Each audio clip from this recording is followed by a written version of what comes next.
Hey, chat, I don't like your girlfriend. I think you need a new one. Hello, everyone. Welcome on in. Happy Simply Stream Saturday. We are rocking out here. That's what I'm doing. How you guys doing? Did you miss me? I missed a stream. Because I left the house.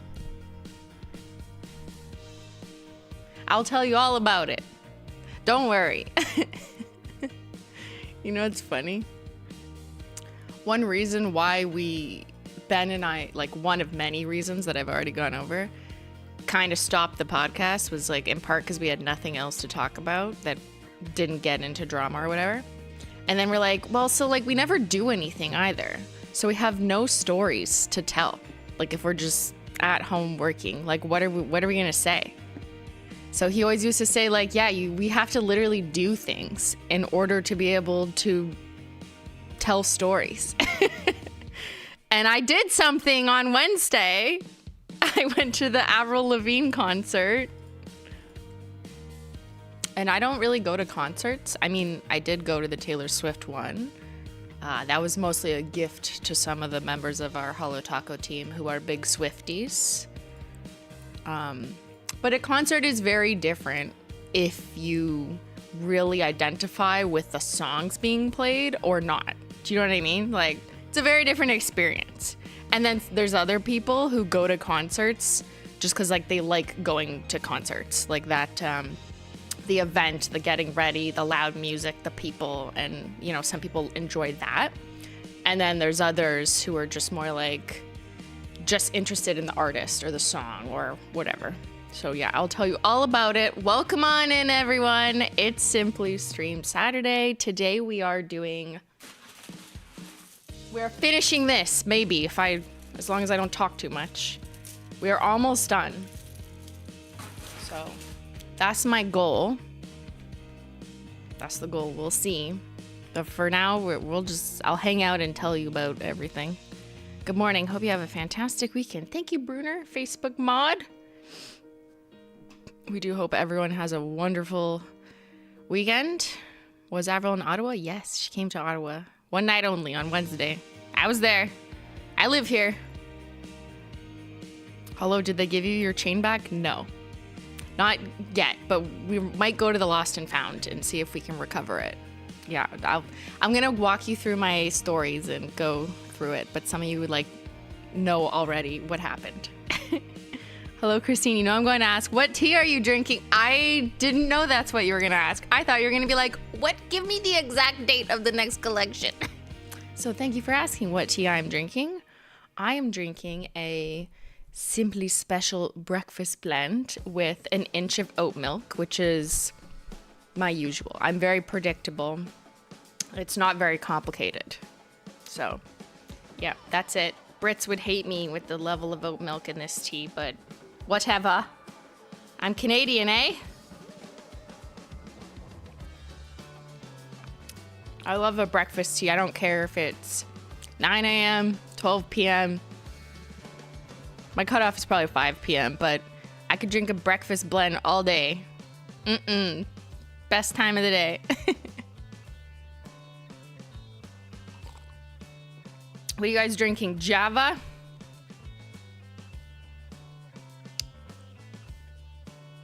Oat milk is so good. It really is. It's just like creamy, even though it's not cream. It's amazing.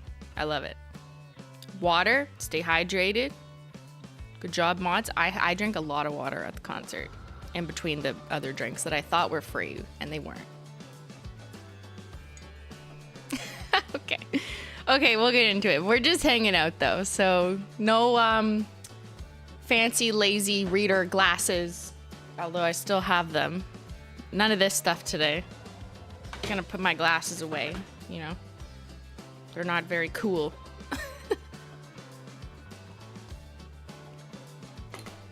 Okay, first fit check. Do you like my outfit?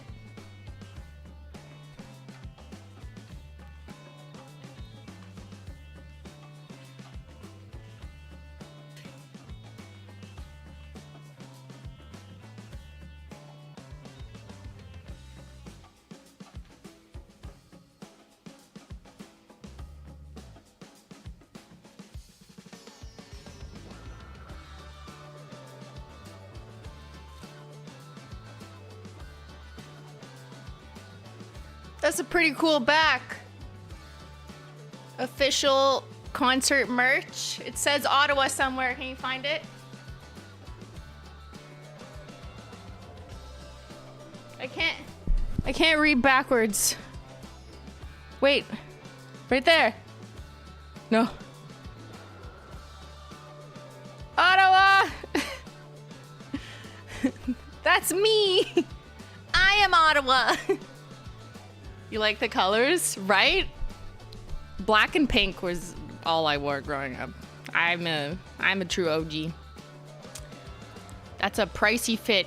It was very expensive. I also paid customs and duties because I bought it online like a month and a half ago, and then it showed up like last week right before the concert. But it's also so thick, like I would never wear this in the summer. I'm probably gonna get hot. Have to take off the hoodie, but I actually think like it's kind of cool. I like the split stuff and the like insanity on it. So yeah, I really do. Black and pink is very high school Simply, who was very much inspired by Avril. Yeah, so in case you didn't know, yes, I like Avril Lavigne, and it is very nostalgic for me because it was one of the women artists when I was growing up that I really personally enjoyed. And just to like set you in the context so we can all wonder what age are we. I grew up with like Britney Spears, Christina Aguilera, like that era. So did a lot of you too, as the most popular. Blink-182, you know, was the other rock band. But I was very much into more rock pop when I was in high school. And I think it was partly because I was like, I hate mainstream stuff. Rawr, I don't want to be a popular girl anyways. That was me in high school. So I just kind of gravitated towards someone like Avril. And now I know some people say, well, she's too mainstream for that. And like, yes, she is also mainstream. But she also was, for me, kind of like an aesthetic rejection of what was the more common trend among women musicians at that time, which was more like hypersexualized and very sexy. And she was like, yeah, I'm pretty, but fuck you. That to me was Avril. And I preferred her rock take on things, a little edgy. I know it's not, you know, true rock, whatever. It is pop rock. I get that. But a lot of the songs and music was just so fun to dance to. And some of them were more serious. She had a whole album of like serious shit, like Under My Skin was her second album. And yeah, a lot of that stuff was kind of like emo for me, you know, emo Simply.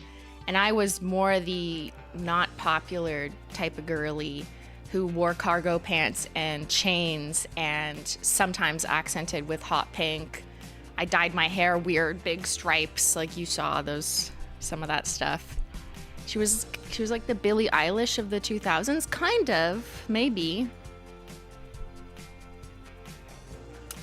Would it be considered punk? Probably not by actual punk people, because it was way more like pop mainstream. But yeah, there is a little bit of like borrowing from that accessorization with like the chains and the spikes and whatever. And it was a way to express yourself if you didn't feel like you felt confident as like a sexy girl or whatever, or you didn't want to wear your thong up to here because you're like, I don't want people looking at that.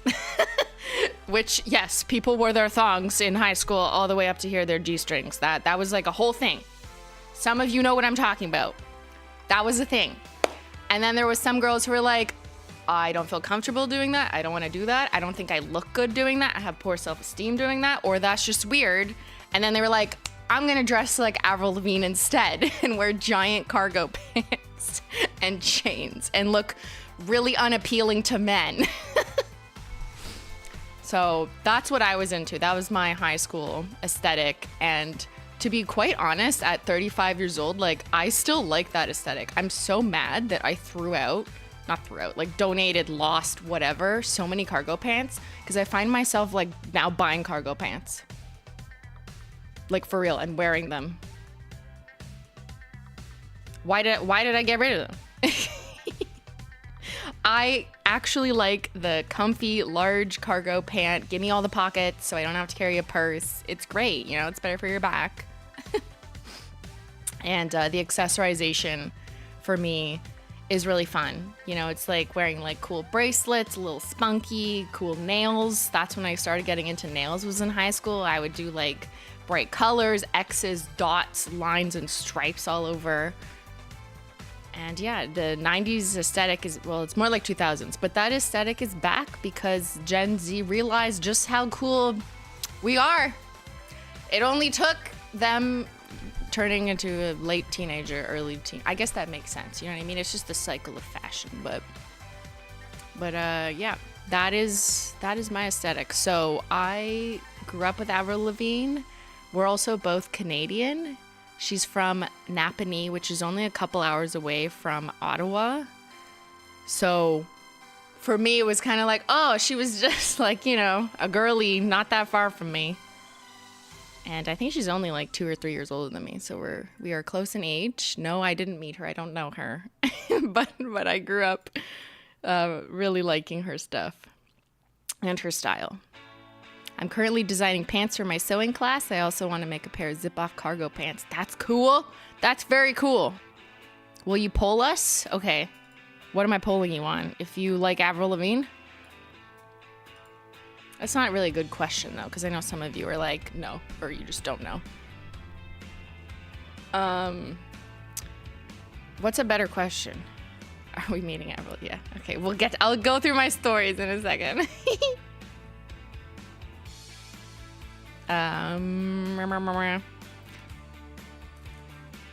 What generation are you? Okay.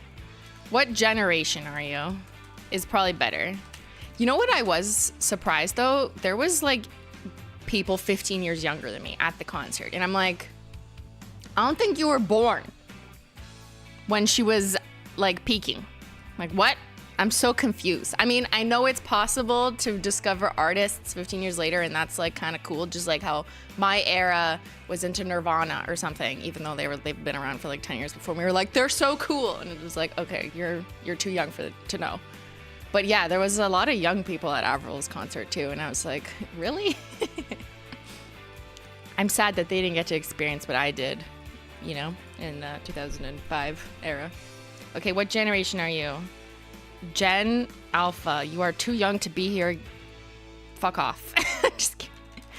Gen Z. Millennial, which is like me. I can't spell millennial. That's a good sign. See, I rely on spell check. Okay.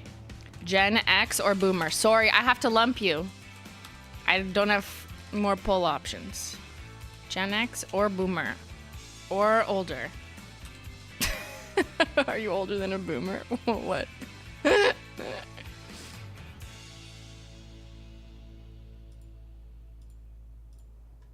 You'll have to Google it if you don't know what's what. I think I'm a younger millennial. No, am I a mid? I have no idea. I'm 35 years old. Avril's 30. Let's look. Avril Lavigne age 39. Damn, that's crazy. She looks like she's 27. Born in 84. Okay, so she's 4 years older than me.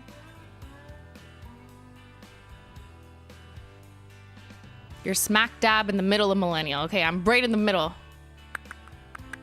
Thank you, Katie. Don't share your age if you're a Gen Alpha. You're too young. Get off the internet. You're not going to listen to me. You don't even listen to your parents. They just gave you an iPad when you were born. So I'm not even going to try. I'm not your mother. I'm done being a mother to the internet generation. I tried with all my preachy, you know, simply reflection times. You're going to do what you're going to do. And you're going to make a mistake, but then you're going to learn from it. So that's the best we can hope for. Which we all did. You know, I made a bunch of mistakes as a little baby. They just weren't recorded. So you'll just never know what they were.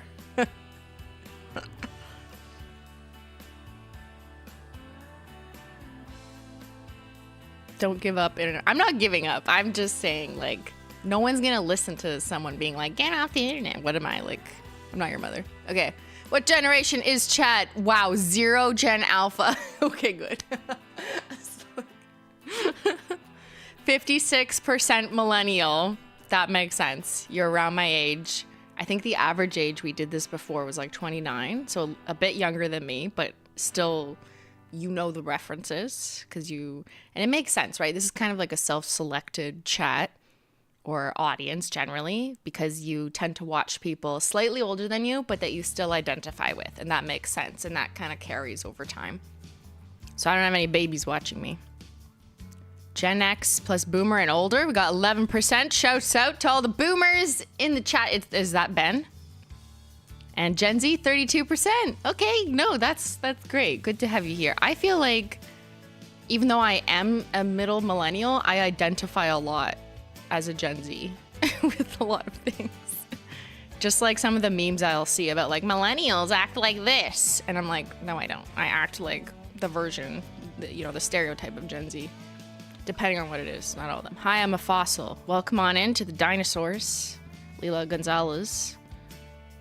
What era are you from? The 1500 BC? When were there dinosaurs? Fuck, I have no idea. School was a long time ago, guys. I'm 35. Caroline, my son took me to Blink-182 Tuesday for his B-Day. We had a blast. Had Cool Cat Mom on left hand and Perry Social with Freezer Burn and Aurora on right. Got so many compliments. Cool Cat Mom got my royalty vote. That's right. Royalty. Listen up. If you're in Holo Royalty, you got an email about being able to vote back retired, discontinued, limited edition Holo Taco polishes. The survey's going to close like tomorrow or the next day if it's not closing already. I think it's Monday actually. So check your email. Make sure it didn't go to spam. Make sure you're receiving Holo Taco emails, or else you wouldn't have got it. Don't get it lost, but make sure you vote, because there's like more than a dozen nail polishes from Holo Taco on the list. You could have cremes, you could have specialties. We're looking at 2. Okay, what did you guys vote, Royalty? Cool Cat Mom, Spyglass. Spyglass is a good one because she's sold out now. R.I.P. No cremes, chat. People are voting cremes. It's wild. Like you're gonna pick Seafoam Home over Cool Cat Mom? I don't get it. How do you know someone's a millennial? You ask them how old they are, and then you look it up on the internet if you're not sure. That's how I know. Double Dare, toe beans, lavender, chameleon coat. Yeah, good luck. Good luck, chameleon coat. I don't think so. Did she even get 1 vote? I don't know. We'll see. Okay. Before Avril story time, there's another promotion going on. Peyton, we're excited. We're going to see Avril in Connecticut. You're going to have so much fun. The Greatest Hits Tour is really like the greatest, so. Okay, did you guys see this? Did you see this? We have new bundles, and you get a free mini glass nail file. Guys, we shrunk the nail file. A little baby nail file. But check out our new bundles. So some of it is, our existing bundles like Down to Earth, Barista, Perfectly Purple, Cookies and Creme. Those are also there. But now we have new bundles. We have an Up Your Nail Game bundle. We have Unicorns Do Exist. So we've kind of taken our existing products and then blended them together in bundles in new, inspiring ways. So whether you haven't shopped that much with us recently and you're looking for like, give me a cool Skittle menu or give me some options in a palette that fits, the team did some great work to come up with some great ideas for that. So there's some like Coming Up Roses bundle, which is kind of like neutral pinky. We also have the rock candy shades, which we put together for you just this time. You're welcome. Galactic Glimmer bundle. This one's like all about shimmers and contrasting bright colors. Peanut butter and hollow jelly bundle. Let's go. That one is so delicious. Like, come on, like look at this picture. Don't you want to lick it? That's what I said when I saw the shots from our content producer. One of the shots, like the peanut butter was like so close to the lid. I'm like, this makes me want to eat it. I think we need to move the peanut butter away from the nail polish so that people don't accidentally think they should lick it. Like it literally looks like peanut butter, the shade. Absolutely delicious, stunning. The breakfast bundle. Breakfast at Simply, she said now. There you go. Safe for work bundle. Which, you know, if your boss is stupid, then you could maybe get away with these colors. If you have to follow conventional workplace norms that care and you can't break rules, you can just break a little rule with there's a little bit of holo. We've got some subtle holos in here along with some neutrals, cremes. And then we have all the cats, Menchie and Xyler, all 4 polishes, including 2 magnetics. And all bundles right now are 20% off of the full retail price. The price is already struck down to approximately 20% off. There's no code. It's already struck down. And this promotion where you get a mini nail file. Look at the baby. Ready? Who had a baby? Did you have a baby? This mini nail file had a baby. You know how long I've been waiting to make that stupid joke? Okay. It's a baby! So it's just a gift with purchase. So if you buy any of those new bundles or the older existing bundles and you're getting 20% off, you get a free mini glass nail file. So it's the same quality, same make, same color as our purple to pink one with a little baby case and a little baby file. So just for scale, it's like the size of my middle finger, basically, right? He's so cute. Just a baby. All right, it's just like, it's good to just, this one I've put in my little carry-on purse, like my little crossbody type purse, because it's just smaller. Yeah. And I also put it around the house. Like if you have like a junk drawer, I just like threw one in there. It's just kind of good to have it around if you need to keep it in your pocket. So it's not for sale individually at this time. We're just giving them away for free while supplies last with the bundle purchases to help celebrate our new bundles and inspire people with those. But I have absolutely seen some feedback already, and once you guys get your free one, I want to hear, do you love it? Do you want us to stock it on its own? Because, you know, we can look into that, but it would take some time because we've got to hatch the babies. They've got to birth them. I'm giving away free babies. Single parent nail file. What? This is the single parent and this is its baby.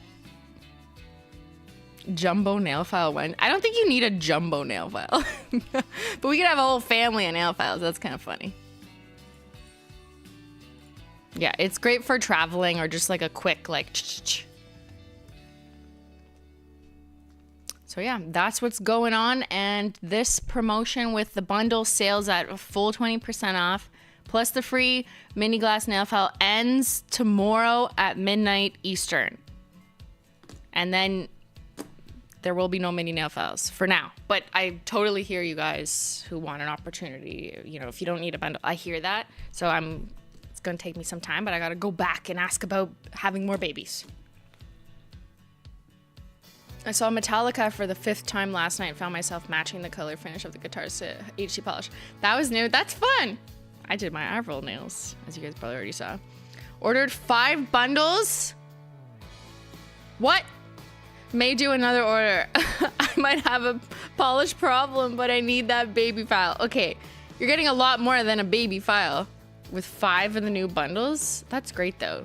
Like if maybe I feel like the bundles are really good for people who maybe just bought a couple things recently or just have some of the older classics, but now there's a way to get a little bit of everything on different palettes. And we were really listening to feedback about curating bundles in the more neutral possibilities to show people that, yeah, we're all about sparkly as fuck stuff and, you know, like shimmer and glitter, whatever, but there's also stuff that is amenable to a little more of a sweet, sophisticated, neutral palette, if that's your thing. If it's not, you know the rest of the store. But if it is, or you have a friend who's more like, I'm a girly girl, you know what I mean? Then we wanted to curate and show you that, hey, we have that too, by the way. We do. We have everything. Elizabeth just got the Holo Barista bundle and redeem a pack of thick width brushes. I can't wait to get the mini nail file. Awesome. The Holo Barista one is also a really good neutral one, right? Same Crush Holo formula across the board. Absolutely stunning. Does BYOB count for this promo? It does not. It's just the preset bundles. So any bundles that we've curated for you, and that's just because it was like a functionality thing. The build your own bundle thing like doesn't actually compute the same way that these do in the system. See how this is customized? So like it doesn't really, it's not the same type of SKU category to apply the promotion to. Manifesting for mini file is becoming a core line item. I want to see what people think. So those of you who got a free mini glass nail file with a bundle, like I'll wait a couple weeks and see, and then we'll hear what you have to say. Your fave bundle is still the ripening banana one? Yeah, we got rid of it. We got rid of that one. No one was buying it. RIP. As you notice, we cleaned up some of the bundles, eh? Like there's some that just aren't there anymore.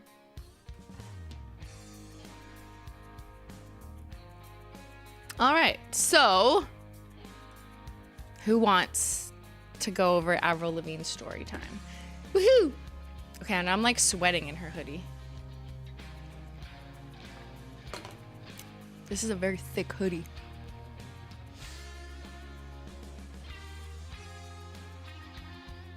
Oops. Oh yeah, I put it here because it would be gone.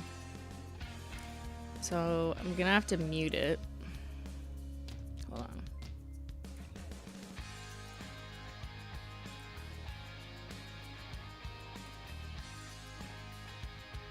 Okay, I'm all muted. Hello, simply playing devil's advocate here. Does class registration begin this week? Who? Me? My class? What are you talking about? I don't know what you're talking about. There's no class registration. It's still August. Can't wait for the fall semester. Me too. Can we see devil's advocate? Who's devil's advocate? Who's devil's advocate? The detectives are always playing devil's advocate. Little smart asses. Did you even notice my hair? No one noticed. It's okay. I did heatless curls, and Ben thought I was from like Little House on the Prairie. It's like that big, like, soft thing that you just roll your hair into.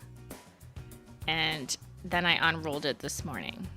But then I also like sweated on the treadmill, so I kind of ruined. So now, whatever. So I just put it up, but I used heatless curls and now it looks kind of wavy, but also very frizzy because I didn't use any product and then I got sweaty. Oops.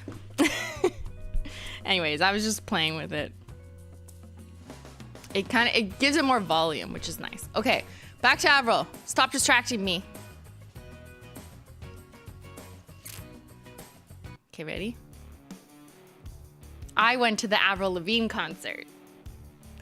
But I was surprised because let's watch, okay? So, a few months ago, Ben was like, Avril Lavigne is coming to Ottawa. I'm gonna get you tickets. So I got tickets to Avril Lavigne, and thought I was going with my friend, Bake with Rach. And for a few months, I was like, oh, this is going to be so fun. You know, like our tickets are near the floor and we're going to have a girls' night. And, you know, I know Ben doesn't like Avril Lavigne. Whatever, that's fine. And I don't really know many other people who I thought were into Avril. So I was like, okay, we're going to go with my friend. We're going to have so much fun and relive our teenagehood. So that was the plan. So I went to my friend's house and we got ready. I wore pink hair that I've kept since high school. I had a pink tank top and like a black kind of mesh shirt and cargo pants, of course. Avril Lavigne, let's go. Here's my fit. Pink hair, let's go. Black mesh cargo. Yeah. Cargo pants are the best, honestly. Hot pink neon shoes. There's my chain. Had this chain since high school, so practical. And yeah, I still don't have it back. We'll get to that. They took my chain, no chains allowed. So as soon as we went into security, they're like, yeah, you're not allowed any chains. And I'm like, this is an Avril Lavigne concert, excuse me. But like, now that I think about it, I understand, because, you know, like, I might want to strangle someone. I might want to do a murder while I'm listening to Avril. It's very possible. Like, look at me. I look like I might kill a person. However, there was nothing in all the fine print that said no chains, because I would have listened, but there was nothing. They talked a lot about bag and purse size, so I decided, okay, no bag, no purse. Nothing about chains, which, like, is such, like, she wears chains. That's just the look. Anyways, it just did not occur to me. So they took my chain and my friend's necklace. They didn't take my necklace. I guess it wasn't spiky enough, thank God, because that's a Swarovski necklace. Woo! But they took my chain. Now, it has no monetary value. It just was like a random chain that was like broken. Honestly, that's like a fake little clip there. But I've had it since high school, so to me it has like sentimental purpose. So we're gonna try and go back. We already called Lost and Found, and I'm gonna see if we can rescue it, but who knows, you know what I mean? It's just a generic silver chain. But I'm kind of sad that they took it. Now, the other thing is, the guy was like, oh, you'll have to go put that in the car. And I'm like, yeah, we don't have a car, because we just Ubered there, and it was just me and my friend. Ben didn't drop us off or anything, because I thought it was just me and my friend going to the concert. So I just gave I was like, okay, I guess you can take it. Maybe we'll recover it after the concert in Lost and Found. Like, what else was I supposed to do? I didn't want to put it in the garbage. So he was like, yeah, maybe you'll find it in Lost and Found later. So I had no other options. Anyways, we got VIP tickets because Ben is so kind. So this is the VIP lounge, which basically just means you got early access. You could go to the merch booth first before general doors open. So it was a little more calm. And then there was this cute little room here where they had Avril Lavigne inspired cocktails, and you got 2 free drink tokens. So we got, I mean, we paid for them through the tickets, but it came with 2 drinks and just like a little lounge where you could hang out at. Here's some of, they just had like memorabilia and stuff that you could take pictures with. And it was just a smaller group of people in the VIP area to hang out before the concert actually started, which I appreciated, a little calmness. And then I was like, that's the era I'm wearing. It was like the hot pink and black. My favorite.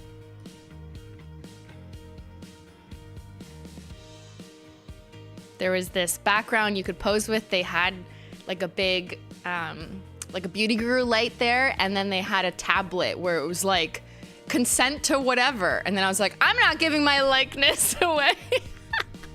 So I just took pictures with my own phone. But it was fun to have that kind of setup that didn't have like a million people, and it was great. Did you get to meet Avril? No, I wish. That's not what the VIP was for. It was just like, you know, you got to hang out with less people, have a little drink, look at some memorabilia. There was a bracelet making part of the lounge. I didn't make one, but then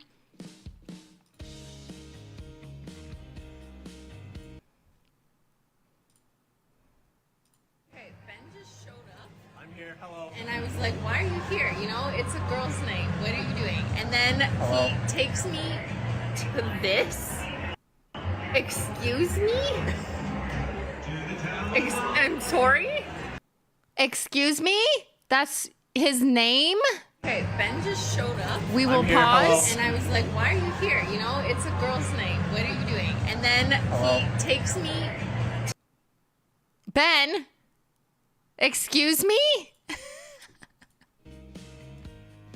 So I'm in the VIP lounge with my friend, and he just walks in, and I'm kind of like, why are you here?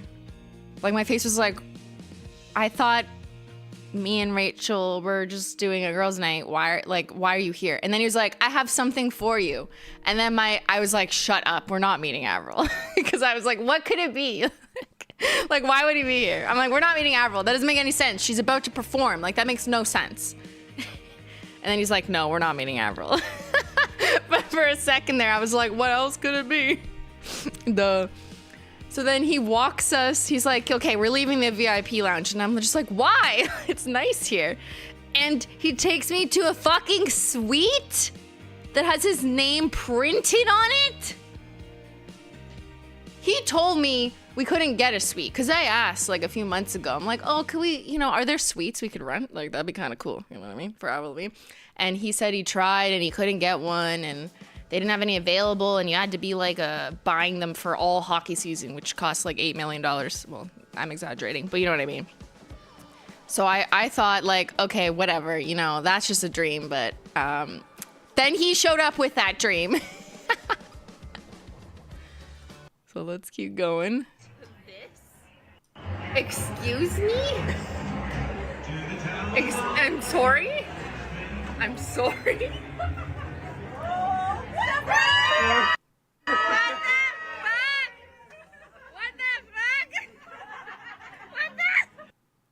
That's me saying, what the fuck?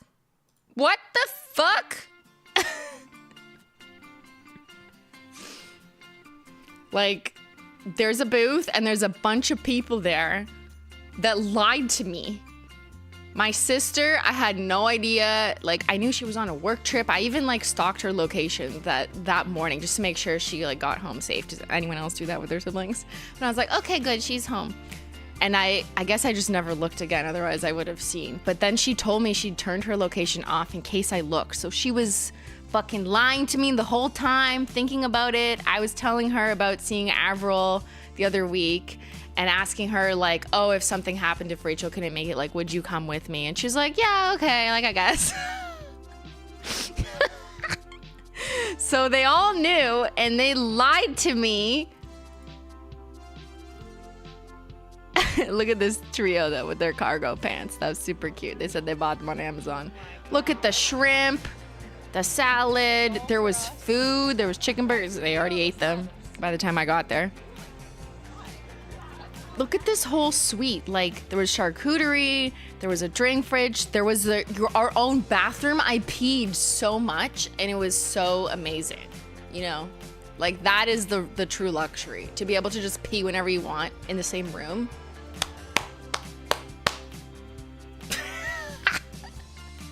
That's the biggest flex of the suite, is that it had its own washroom. The freedom to pee whenever and not have to like leave your seat, literally the best. Okay, yeah, I know. So spoiled. Real. Ben is insane. Absolutely insane Ben. I got shrimp, please. He literally ordered shrimp so I could make this joke. Ben.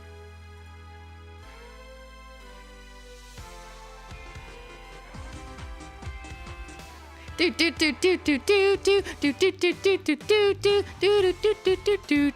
me dancing at the concert.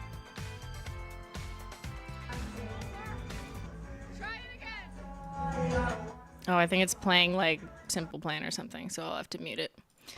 But that's Jen trying to put a pink hair clip in Ben's now mustache.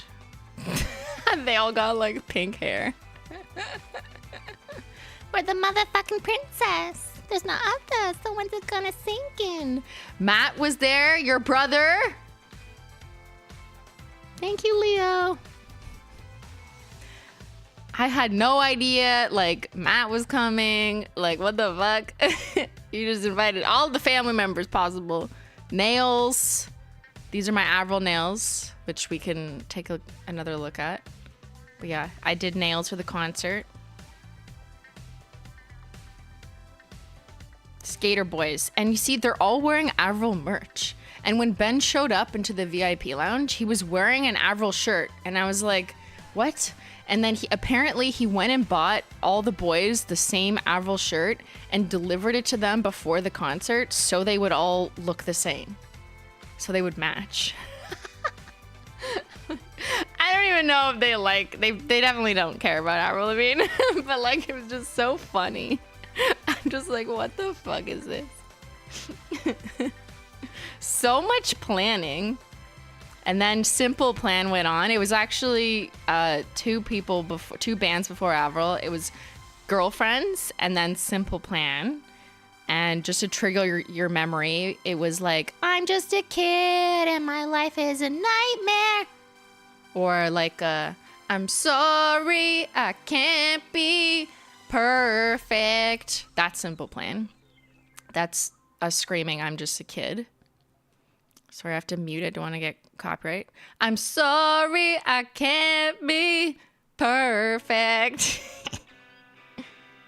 So this, look how close we are. Now, I know there's floor seats that are a lot closer. This box, though, was like probably the best box, I think. Like, it was like directly across, not on the side where you like have to go like this. And you could pee. And there was shrimp and drinks that weren't free. I thought they were free. There was like a drink fridge with I didn't Snapchat. I forgot to take a picture with like beer and seltzers and waters and stuff.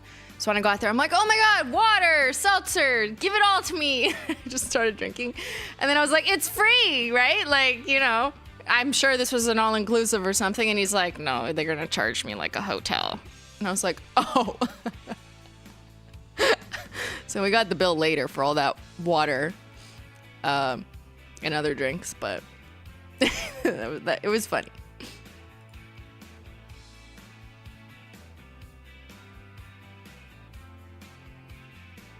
Thank you, Ben. I love this shot. Wonderful. Looks good, Ben.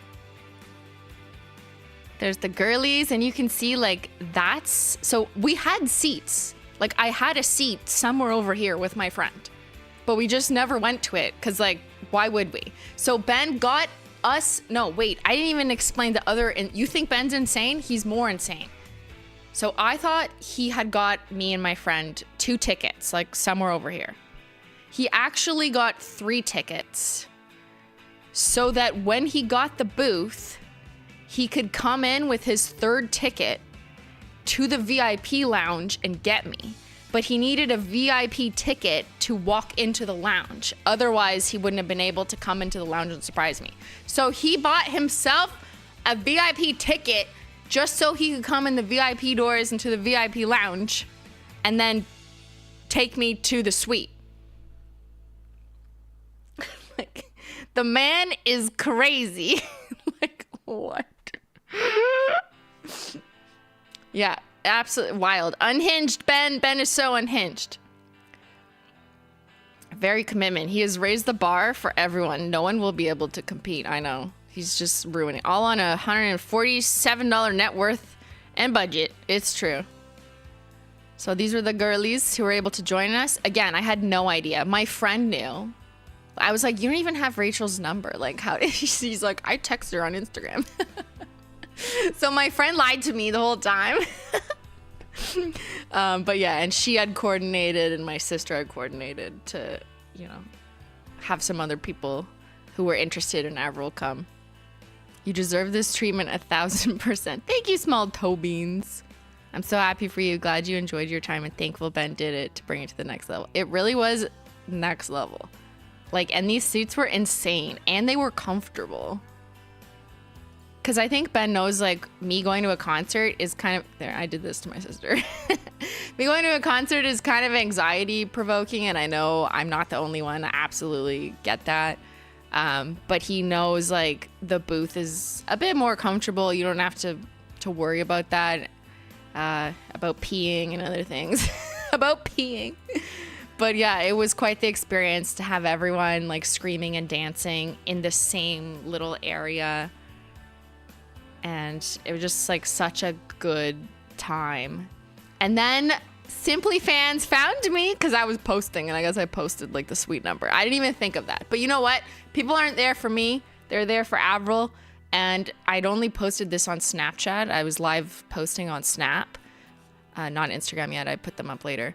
But people found me, so it was so exciting. They spotted me, and then we were right beside a walkthrough where you could walk up and down the steps to get to the seats. So fans would come and then it was kind of easy to hang over the wall and take a couple of pictures with them. So if I saw you there, thanks for saying hello. And then there was people sitting right in front of us who I think just based on them looking up at us, knew what was up. And then one girl was too shy to take a picture, but we eventually did after the concert. Yeah, a bonus meet and greet. That's Emma Miskew from Team Homan, the curling team that Holo Taco sponsors. She was also there. And I think I'm singing, I don't like your girlfriend. And there's Avril. She came on. Sorry, my filmography's not the best. It's quite chaotic, but there's the black and pink. She's wearing a baggy giant shirt and fishnets with some wrist cuffs. Very Avril of her. And my outfit matched this scene aesthetic. And it was wild how, like, all the girlies we were with knew all of the words. Like, every single word to every song. This was the greatest hits tour, so it's playing all the classics like Skater Boy, Complicated, and then some of the moody ones like I'm With You, you know, from the Under My Skin album.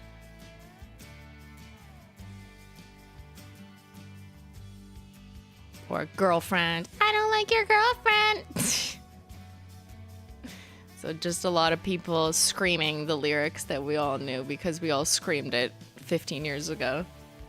But a greatest hits tour for this type of artist and this nostalgia, I think, like, makes a lot of sense for me because I prefer knowing the words. You know what I mean? Like, it's always awkward if you're like, I don't know this song, but, like, there was no song that I didn't know.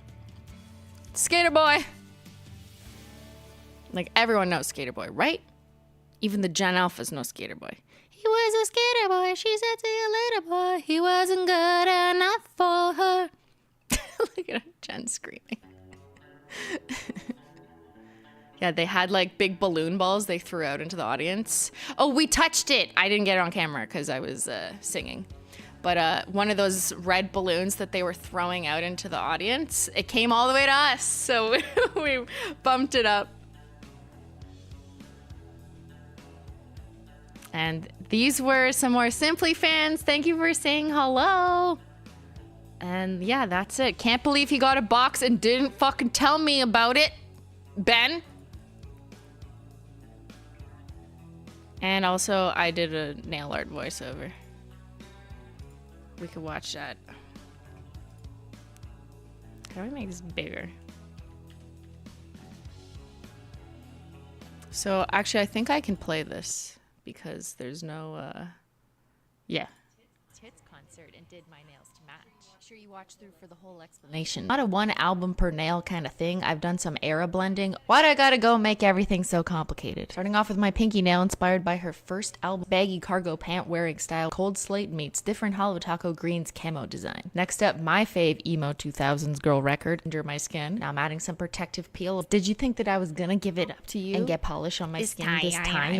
Now together, we're doing a radial grayscaled gradient design with some featured guests in one coat black, and let me tell you, how does it peel? Adding a nice big red X, so much for my happy ending. Moving on to the girlfriend era, my personal best damn fave aesthetic wise being a baby rebel. Simply.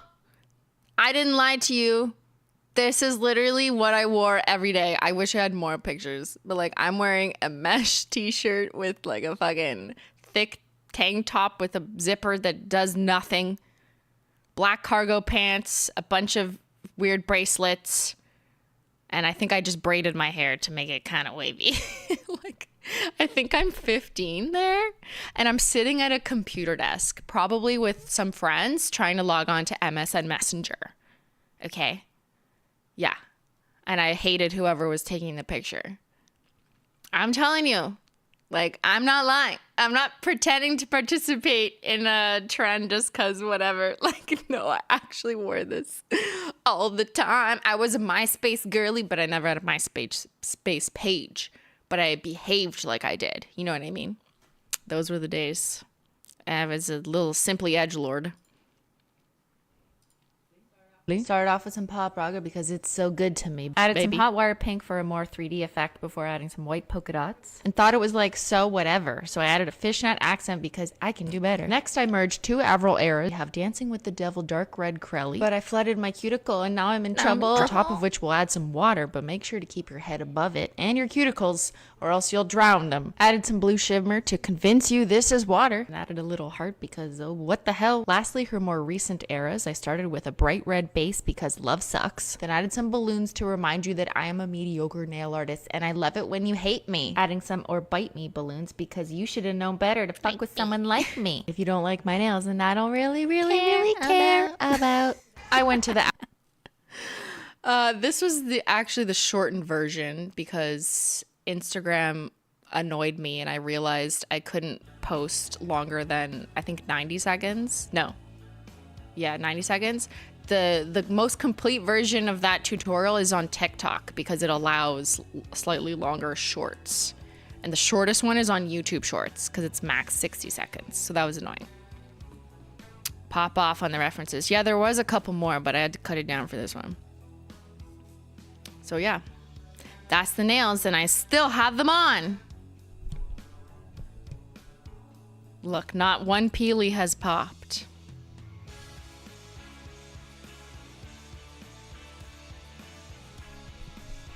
TikTok rediscovered you again. They did. But it wasn't because of the Avril stuff, which didn't really pick up for me on my TikTok at least, but it was because of my hair stuff. I got like 5 million views on my hair TikTok. And everyone's like, I thought you were dead. It's like, okay, no, actually you died. I was here. I don't know where you were. The balloons are your fave. Thank you. So yeah, that was a good time. I have fully recovered. That was Wednesday. Today is Saturday. I actually didn't sleep that night after the concert because I was so excited about the concert that already happened. Does that happen to anyone else? Like the entire night, I just played songs in my head and I was like singing in bed. It's like, I don't like your girlfriend. And then I did not sleep. I literally got 4 hours and 37 minutes of sleep according to my watch. And it's like I had the perfect conditions to sleep. I drank a lot of water to, end off the night. I had like a nice cushy bed. Everything was dark. There was no disturbances. I had my sleep machine on and my Galaxy lights. Sleep machine as in like a white noise sound. And then I was just like singing in my head, screaming, and I did not sleep. And I woke up at like 6 the next day, like, yep, okay, well then, fuck it. The adrenaline was absolutely too much. What was it like wearing makeup again? So I can wear makeup again, sort of. Well, yes and no.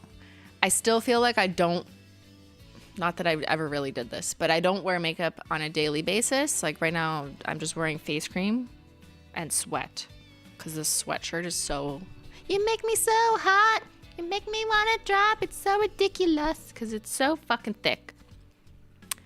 But I've been successfully experimenting with eye makeup. I just make sure my mascara, there's certain types of mascaras that I'm staying away from just based on ingredients. So I'm wearing the alternative mascaras and just like a little bit of eyeshadow and not heavy liquid based eyeshadows. You know what I mean? Like just any more powdery stuff that's kind of flat. And yeah, I've been able to wear it with the level 5 medication because I'm on medication that is suppressing any reaction. And it's been fine. And I woke up after the concert just a little swollen, but like normal amount after drinking and excitement. But yeah, I've had no outbursts of outbreaks. So that's good. What red Crelly? The only thing I have noticed that maybe you have noticed too is my eyebrows have come down. Remember they were like unhinged and like wild and super full to the point that I was getting comments like, take care of your eyebrows. And I was like, bro, it's meds. But now that it's been 3-ish months since I was on the bad meds that created that hair growth, and now the hair follicle cycle has stopped, the eyebrows are kind of coming back down to earth. So they're like more normal because now I'm on different meds that don't do the eyebrow thing. So now I have like the same like emptiness in my eyebrows again that I used to have, that I would fill in years ago, but I just don't wear any. So I'm wearing nothing. But yeah, it looks like kind of sparse on one of them. From the millennial days of over plucking.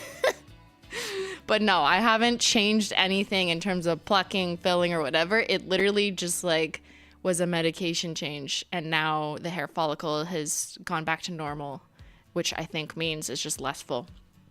But it is what it is. But yeah. So that was my exciting night, and that took like an hour to tell you about it. Should we do some swatch sticks and keep chilling? I could tell you more, you know, a little whatever. Let me just take a quick pee break because I have a bathroom in my house, just like we had at the concert. It's amazing. So I'm going to take a quick pee break, refill your tea, don't go anywhere. We're going to swatch stick, and I can answer more questions if you have about whatever. So whatever you have questions about, leave them in the chat, and I will BRB.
I'm back. Ever thought of doing a mermaid scales inspired topper?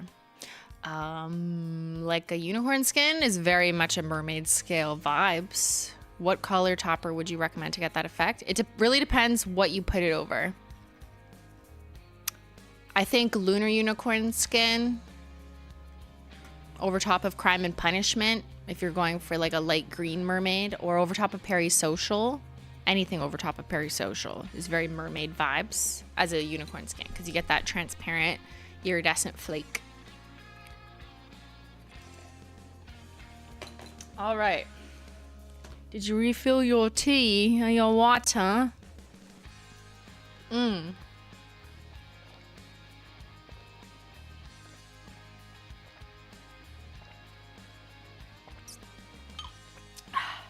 need cold water. This outfit is so hot.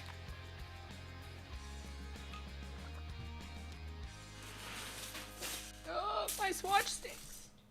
No, I dropped them.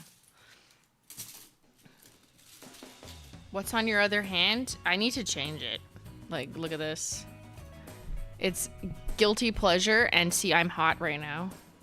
With rose gold flake taco. I'm still wearing it. It's from a couple, I was gonna say years ago. It's from a couple weeks ago. I painted it on stream, didn't I? No, that's a lie. I just Snapchatted it. When you live your life on the internet, you kind of forget like what was on the internet and what wasn't. Like, did I share that? I don't remember. Like, don't you know this about me? No. Like, sometimes when people ask me about my eyes, I'm like, wait, why are they asking? Did I say something last time? Or are they referring to like a video from 3 years ago? And I have no idea what they know because I can't remember what I said or what they saw.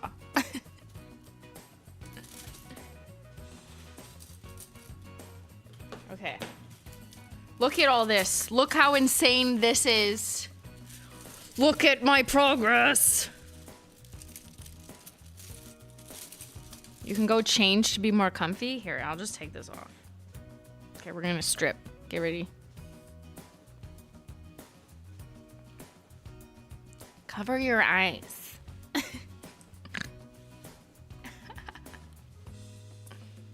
Oh, it's too hot. This will be good in the winter though. Woo! She's sweaty. But yeah, I really like the hoodie. And it's kind of cool that it says Ottawa, the concert I went to at the back.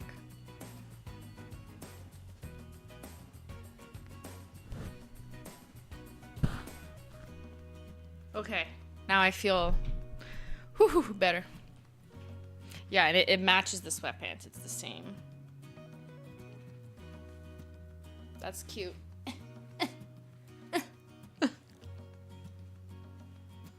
All right. Permission to take off my clothes.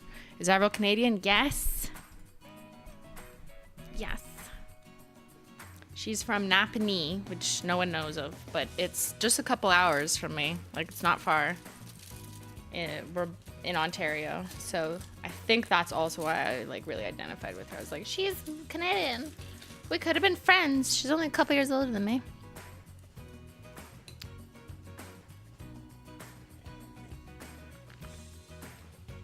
Got COVID a few days ago. No! So thanks for streaming today. Hope you feel better. Make sure to drink some tea and a shit ton of water. Like 8 times as much as normal. Okay, maybe not 8, but you know what I mean. Can't wait for the fall collection. Yes. Laugh my ass off as I literally sit in Napanee. Really? The 5,000 people town of Napanee? In a small town called Napanee.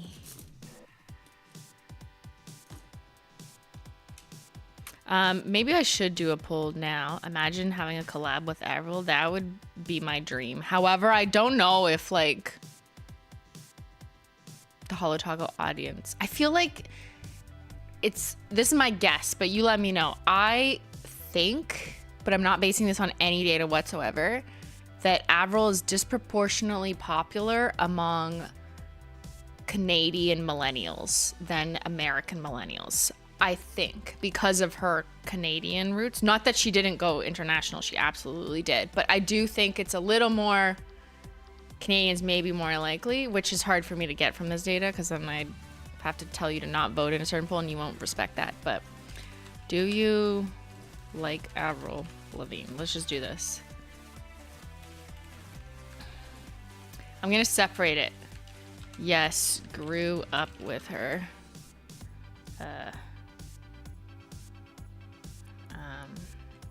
Was aware of her at her peak era, you know what I mean? Like, whatever, you know. They're like, never heard of her. There. Know her and dislike. Okay, whatever. It's possible.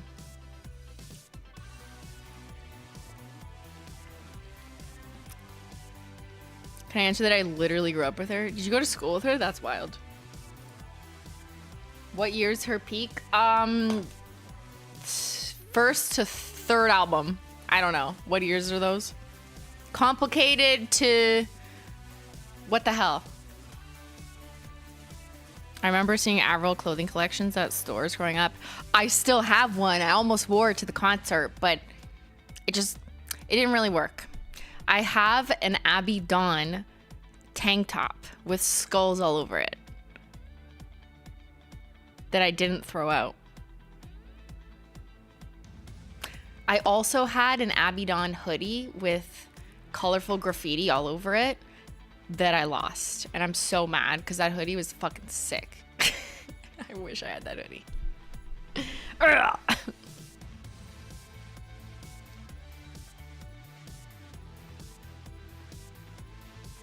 I've never been to one of her concerts before, by the way. I don't really go to concerts.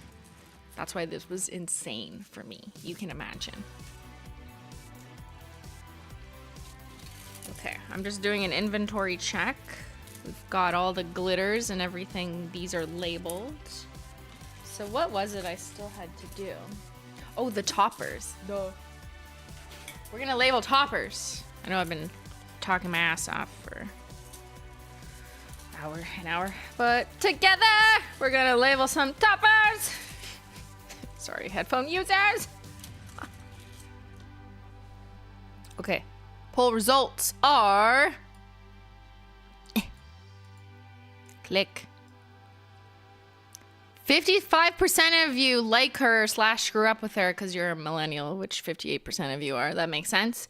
36% of you were aware of her, so you like know who she is. 4% never heard of her. Okay. 5% don't like her. I think you like, let me guess, Taylor Swift instead. I feel like they're kind of, I haven't really met anyone who's a big Swiftie and an Avril fan. Correct me if I'm wrong, but everyone I've talked to who like is a big Swiftie, they're like, I'm not into Avril. And then if you're more into Avril like me, I'm like, I'm not really into Taylor Swift. Not that I don't like her, but like I never got into it.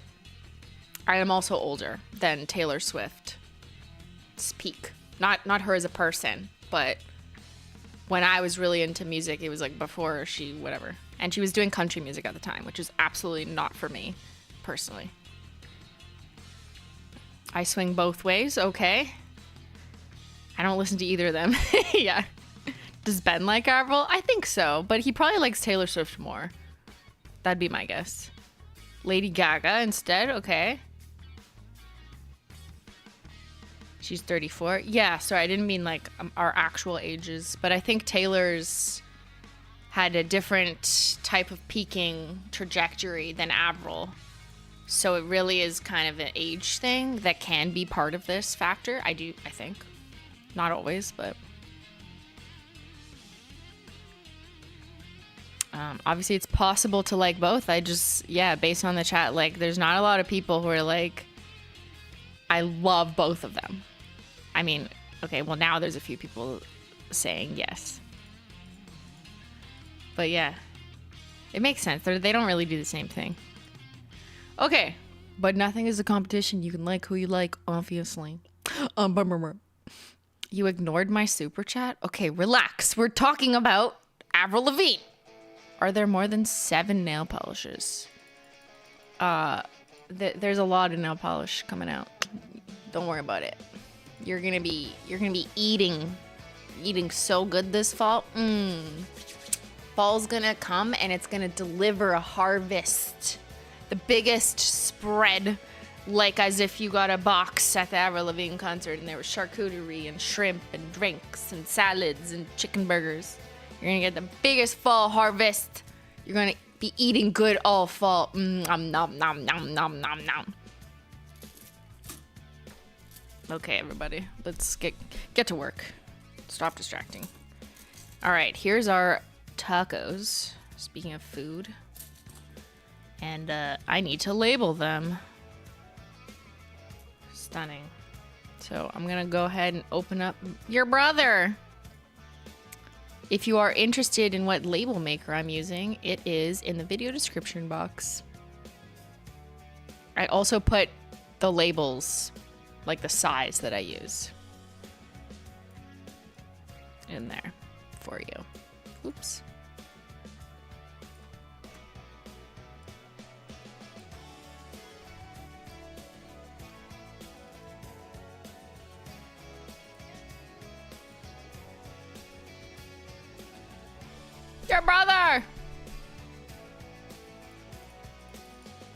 Ben was trying to ask me, like, what other concerts would you go to? Like, is there another band or whatever? I'm like, I don't know if there's any other concert that I could go to that I would know all the lyrics. Actually, that's not true. Probably like Blink-182 or Weezer. Again, if I think back to things that I sung all the time and just knew as a younger person, that's probably a concert I would enjoy the most. So yeah, I think I would enjoy Blink-182 and Weezer. Just a little, maybe Radiohead. But Radiohead's more like depressing. It depends on the mood. I don't know if I want to go to a concert that's kind of depressing. Do you know what I mean?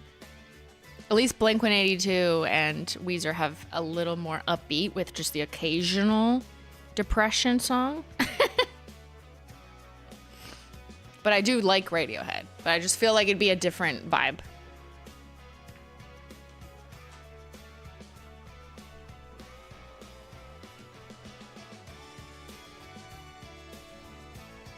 All right, turned on your brother. I just saw Blink. It was so fun. It would probably be so fun to scream at a Blink-182 concert. But I was trying to think, are there any other like women acts that I would know all the lyrics to? I don't think so, right? Like when I think back to my youth, I think it was like just Avril. I mean, I would know all the Britney Spears songs too. Sorry, that's stupid, but would you see Tuvlo? Tuvlo? Yes, actually, I just lied. I would totally see Tuvlo. I think I know. My criteria for going, like, being willing to go to a concert is thinking, like, do I disproportionately know their music? Because otherwise, I feel like I'm just not getting the same value out of it that other people are. Like, and so I feel kind of awkward about it. I know, yeah, I went to Taylor Swift. That was an exception. But yeah, I would go to Tuvlo. I do think I disproportionately know her songs. Gwen Stefani, too. In her No Doubt era. I liked No Doubt. I did like No Doubt now that I think about it. You guys are reminding me. All right, we're printing some Aurora unicorn skin. Now, how did I do this? Chain cut. So we're going to do a chain cut. Spice Girls. I would know Spice Girls. Yeah. Again, nostalgia. So actually a lot of concerts. Yeah. But they just like, they don't happen that often in Ottawa. You know what I mean? Like, that's not happening. Okay, we've got Aurora. We're going through all the unicorn skins. Ready? So in your head, you try and tell me what color that Aurora was. It's the purple one. I just gave it to you. Sonic is what? Not the hedgehog.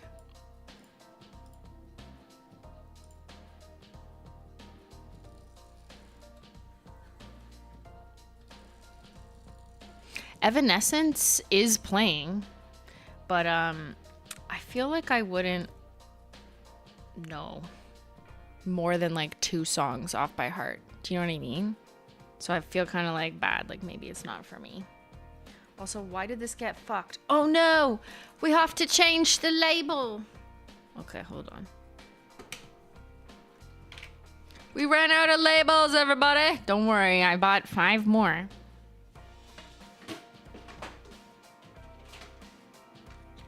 Got him.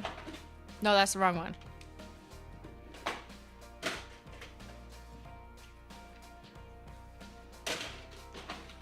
Got him.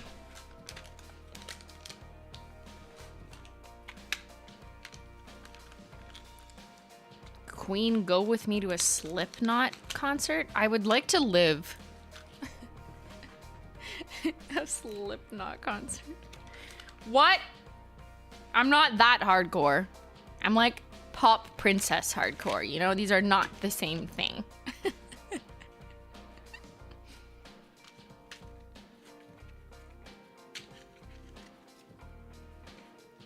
All right, guys, I gotta change your brother. So just give me a second.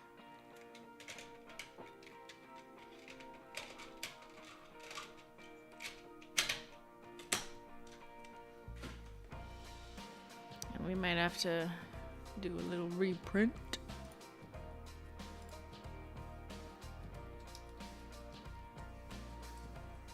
Have you ever been on the floor or pit in a concert?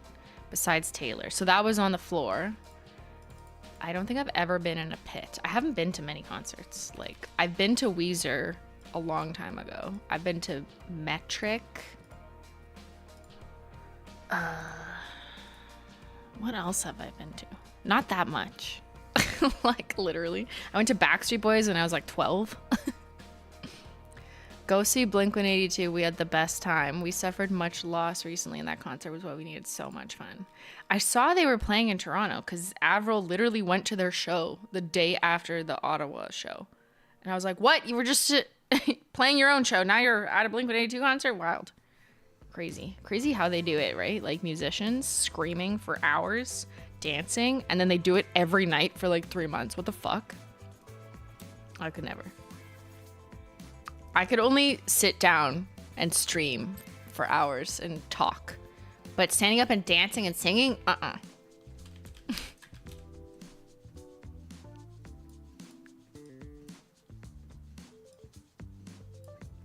Galactic Unicorn skin is the green one. Yeah, touring seems super hard. Yes, it does. It seems so hard. That's why I don't do it. Sorry, guys. I'm not going on tour. Simply is not going on tour. Sorry to disappoint you. The closest experience I have to this, because I am not a worldwide known pop singer, is all the VidCon meet and greets and the Sophia x Holo Taco truck meetup in North Carolina last summer. That was 3 stops in the sweltering heat inside of a truck for like 12 hours. It was a 12-hour meet and greet.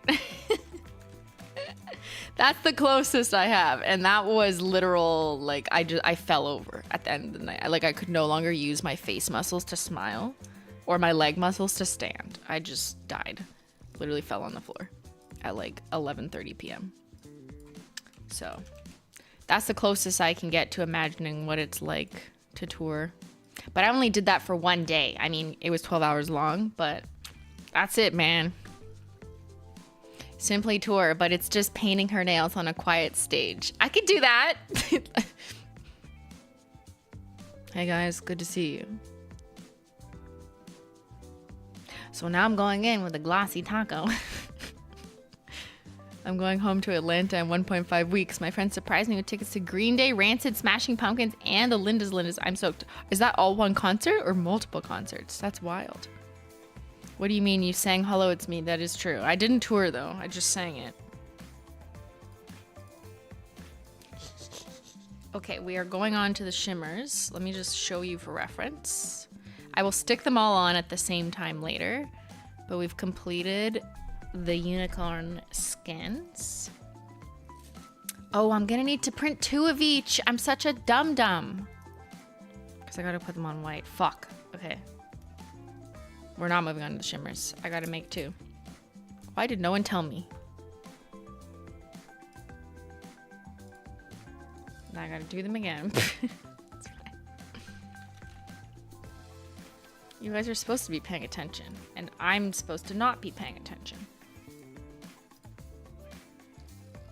You also sang Menchie Gang. Menchie Gang, Menchie Gang, Menchie Gang, Menchie Gang. Cat hair going down the drain. What is it? Put a cat in the bath, make a pussy wet. That was a good song. Unfortunately, it got claimed by who even sings that? Lil Peep or something? So he gets all the Menchie Gang money.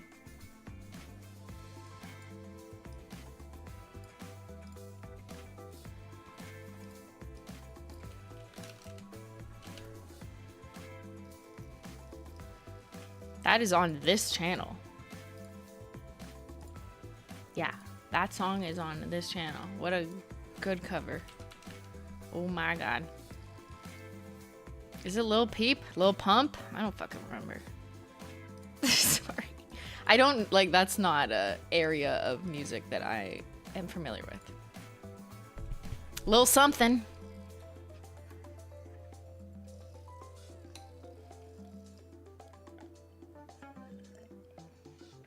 Lil Peep is dead. It was Lil Pump? Well, I mean, this was like 6 years ago. I don't know. Protected by parody? I don't know. Nope. Guess not.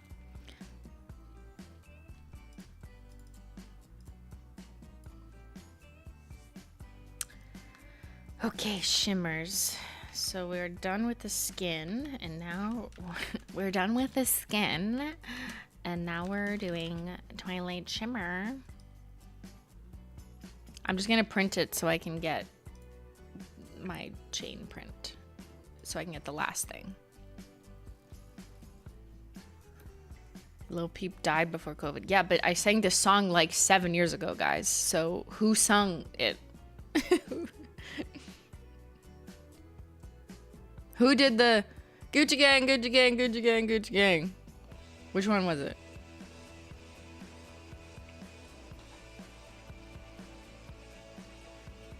It was Lil Pump? Okay. Lil Pump Pump. I'm just trusting you. I don't know if you're correct. Lil Shrimp. Lil Shrimp. It's a Lil Shrimply. That's me. Lil Shrimply on the beat. Simply on the beat.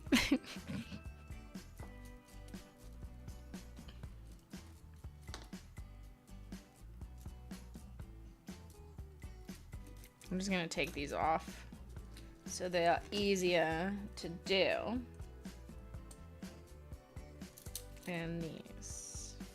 Oh, I'm gonna have to quiz myself. Sorry, we're Avril fans? Yeah, I don't know much rap.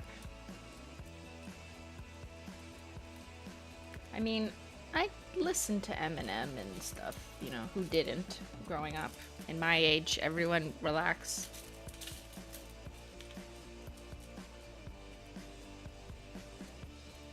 Let me try and keep these in order.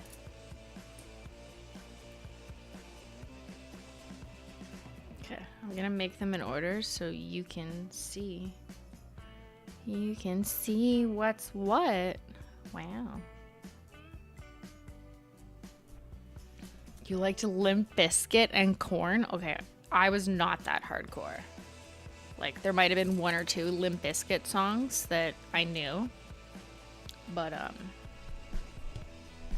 that's it. Wild. Okay, so guess that thing. Here, hold on. I'm gonna go like this so we can match them. This is actually hard when it's white. It's easy. Here, I'll do elimination. So I know that's lunar over white. You're probably gonna have a hard time seeing. Actually, here, I'll help you see.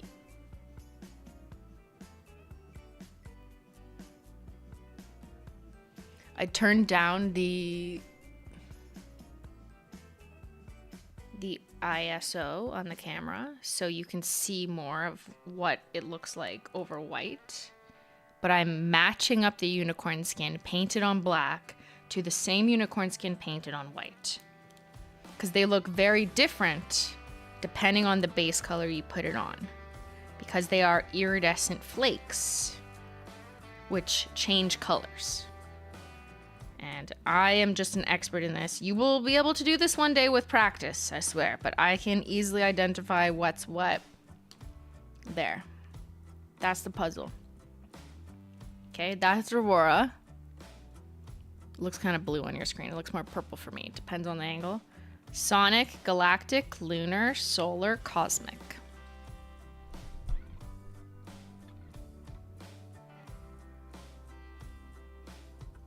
One day with practice, you'll know. What does ISO stand for? I have no fucking clue. What does ISO stand for? What does ISO stand for? It's just a photography term, not the International Organization for Standardization. It stands for... Oh my god, it does stand for that. What? No one says that. That's so stupid. ISO sensitivity. Here, I'll show you what this says. What? ISO sensitivity is a standard set by the International Organization for Standardization that represents sensitivity to light. Okay, I didn't think it was that fucking fancy. It basically just means this. Wait, where was that picture? Here. Okay. When the ISO is low, there's not much light coming into the camera. And when you put it high, you're gonna have more brightness coming through in all elements. So, because the white of the polish kind of blows out the unicorn skin, I lower the ISO to make the whole shot darker so you can see the minute differences in the unicorn skins pop. So it's just a photography term. ISO is in photography, not in search of. Yeah, not in search of. In search of light. Yeah, I don't know. I feel like people who do photography know what ISO stands for, and like no one knows what. Sorry, they know the term, but they have no idea that it fucking stands for this. Like, what? An organization? What is this? The CIA? Okay, anyways. That was an explanation you didn't need.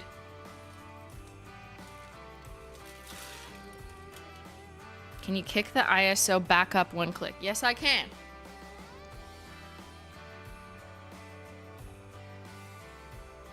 I can also do this.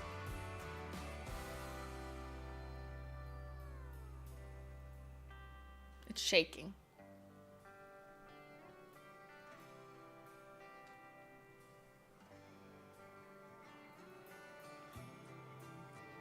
Stop shaking. Okay, there. I put it back. All right, let's go. Yeah, let's label. So I gotta label them this way. So the other ones I'll have to do in reverse. So let me just label the white ones first. I just don't want to put them on the wrong way. You know what I mean? I've been gone for a while and wanted to know where to buy your sweatpants. Don't you have a throw I can buy also? I don't see them on the website. My sweatpants, like Simply Holo It's Me, you can go to simplynailogical.com. There it is in the chat. And yes, I have this throw, my blankie. It's also on the website.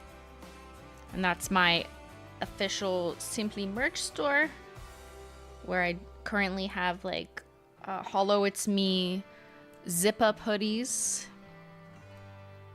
Holo It's Me sweatpants, and like this. Oops. My mouse pad. My pink and purple mouse pad and stickers. Pink and purple stickers.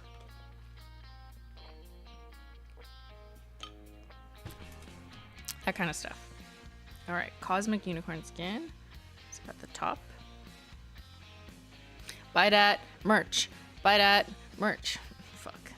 That will also never get out of my head. That was a time on YouTube. Damn. This one is Cosmic. Cosmic Unicorn Skin.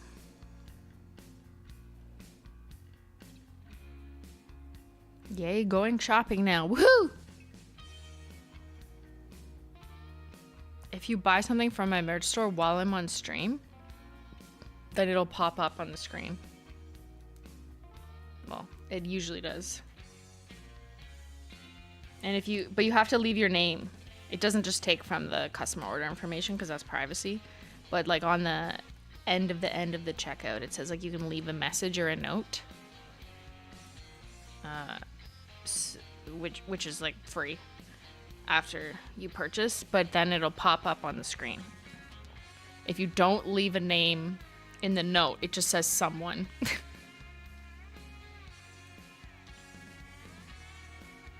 Menchie merch, Menchie merch, Menchie also has merch in emote form. So does Zyler, obviously.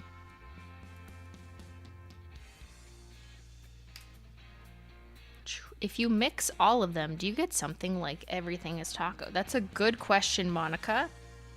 And the answer is yes, because that's what Everything Taco is. Everything Taco is...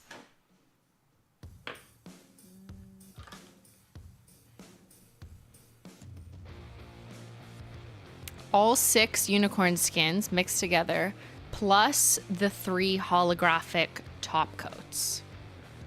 So that's 9 different pigments in one. So you do get everything taco.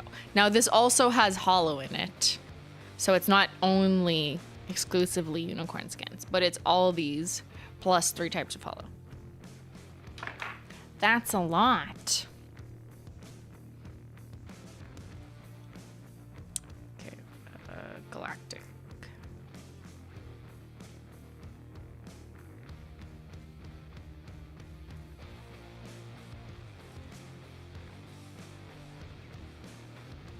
This song sounds like Weezer. For all you Weezer fans, it's royalty free, but just listen.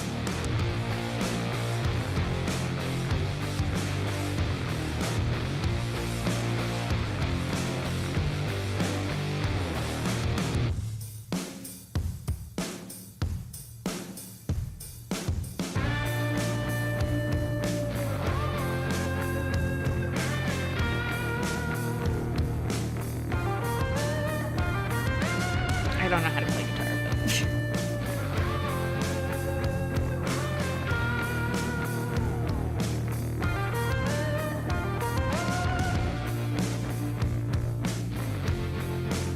I fucked up.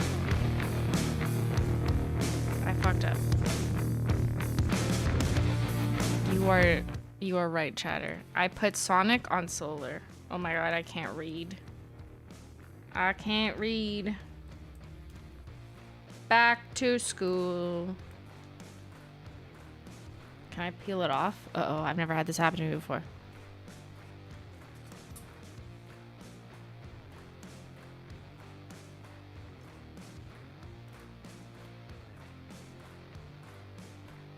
Let's see.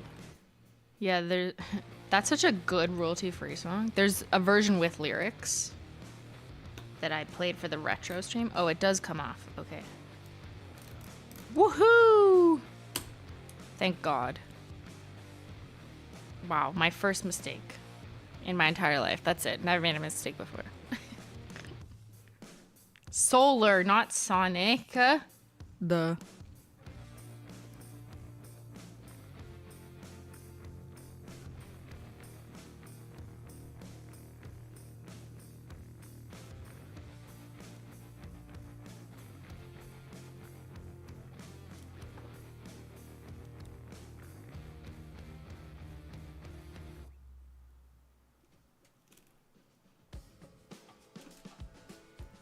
Okay, there we go. We have completed the white ones. Now I need to move this around so I don't paste it the wrong way.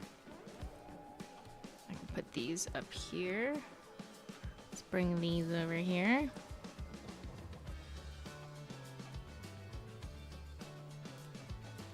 And this royalty-free song sounds like Sheryl Crow or Alanis Morissette, but it's not a woman singing. But the beat sounds like it. Here, I'll play it louder. Talk show host and superstition, praying for a new behavior. I wanna have you as my savior.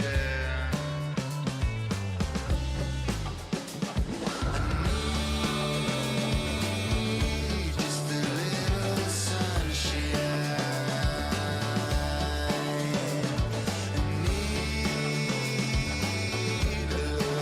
Sounds like Beck too. Oh my god, it does sound like Loser. I'm a loser, baby. I can do all of your tricks. I can get you on your kicks. Feeling like a roller coaster. I wish I could just put on like Avril Lavigne. But I don't want to give money to her record company. I would like it. Thank you. It's giving old school Beck, yeah. Butthole surfers? Oh my god. You should go to a royalty-free concert. Does that exist? Is it free? Is it free to go to a royalty-free concert? I know, that doesn't make any sense. I pay for this royalty-free music, by the way. It's free for you, not for me.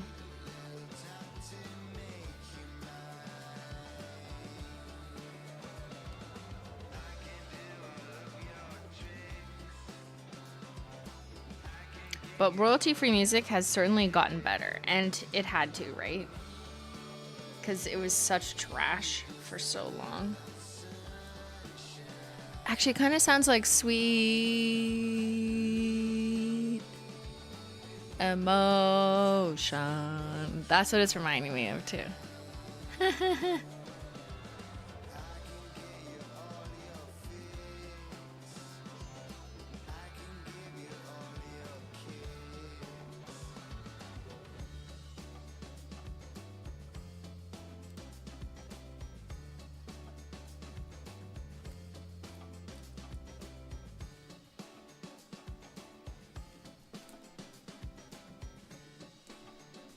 Okay, I gotta reprint Sonic.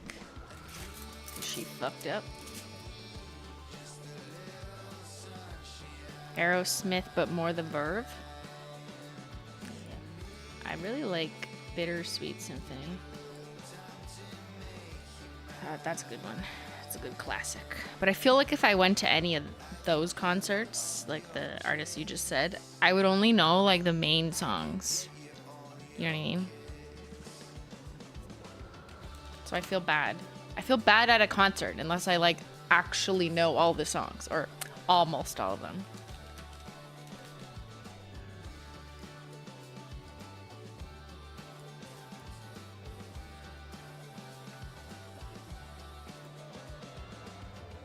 You know, it's funny. Before Avril, there was Simple Plan who played, and yeah, everyone knows. Every millennial knows. I'm just a kid in the Sorry I Can't Be Perfect song. But they were also playing some stuff that like I don't know the lyrics to, which is fine.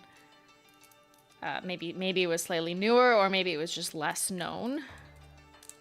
But then they also had like a little interlude where they just played popular songs from the 2000s. Like they played a Billy Talent song, the Killers song. They played Smash Mouth, just like a one verse or the chorus from their biggest songs, like kind of that era. I thought that was interesting how they just borrowed from other artists because they knew everyone in the audience was like, oh my god, yeah. So I thought that was funny and cool that I guess they can just do that. Avril didn't play anyone else's song.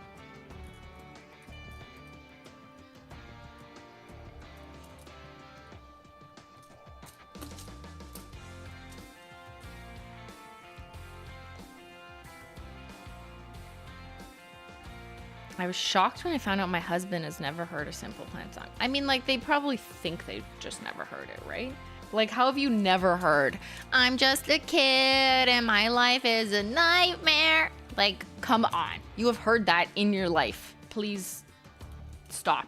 Unless you are Gen Alpha, maybe you've never heard it. Unless you are literally a kid now.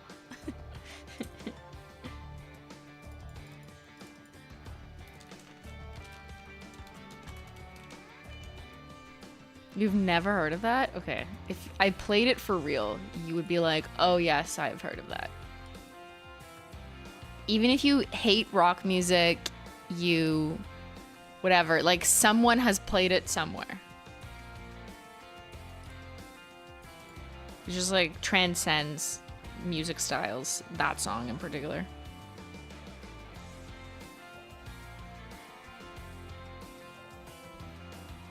This one sounds like Teenage Dirtbag. Yeah. I'm just a teenage dirtbag, baby. That's a good song. That's me. I was a teenage dirtbag. Okay, we're doing all the flake tacos, so let's go in with a gold flake taco. And I'm printing twice. I could probably just hit 2, but whatever. This is more fun. It was a TikTok sound for a while. Yeah, I used it. The teenage dirtbag. Simple Plan is Canadian. That's right. They're from Montreal. They started speaking French on stage. Canadian radio has a minimum number of Canadian songs. That is true. Really? But I feel like, don't Americans know even the kids song? Huh. Maybe not. When you're spending every day on your own. And here I go. before they sang that song, they were like, I just want to point out that this song came out 22 years ago. And then it's like a 40-year-old man singing, I'm just a kid. It's funny. but like everyone was screaming it.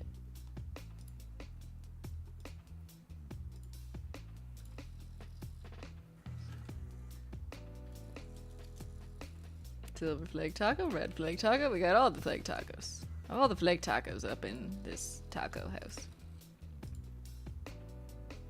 Wow, I was 4. You were a kid. See, you could sing it. Not sure if Gen Alpha knows it. I feel like just let TikTok run its course. They will find this song and be like, oh my god, it's so cringy and ironic. And I'm a kid and I hate my life. Let's make this trend. We're so cool for discovering things people have never heard of before. That's what's gonna happen. Just watch. Give it like a couple years. And then the I'm just a kid will be like a trending TikTok sound. Rose gold flake taco.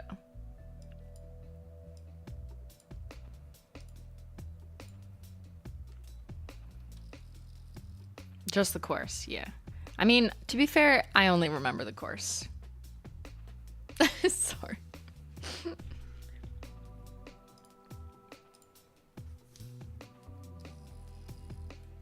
Welcome to my life. Yeah, that they played that one too. Right? I think. I don't know, it was all kind of a blur. Okay, now let's do Fallen Flake. Falling leaves, falling leaves, falling leaves on the ground. Different artist, but it's already all over TikTok. Damn. It was trending? Oh wow, there you go. Called it. Okay, I didn't finish this guy.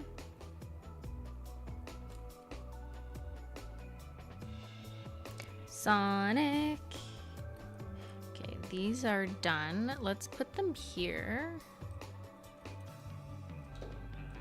So you can kind of see what I'm doing here. Actually, let's just move these so you can see these. Yeah.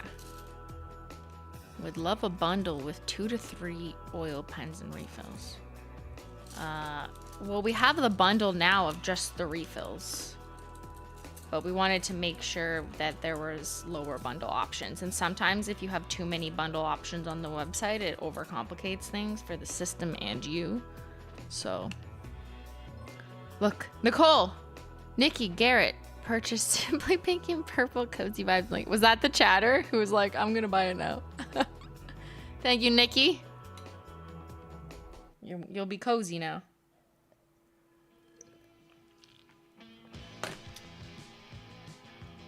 Okay, we are still printing these guys. Amateur nail art. Will we get more multi-chrome flake toppers in the future? I don't think there's one in the near future. Yeah, no. There is not. I mean, I've prototyped them, but I don't think it landed anywhere. Did not land anywhere at the moment. Reflective. Hello? That's a 6. Reflective taco.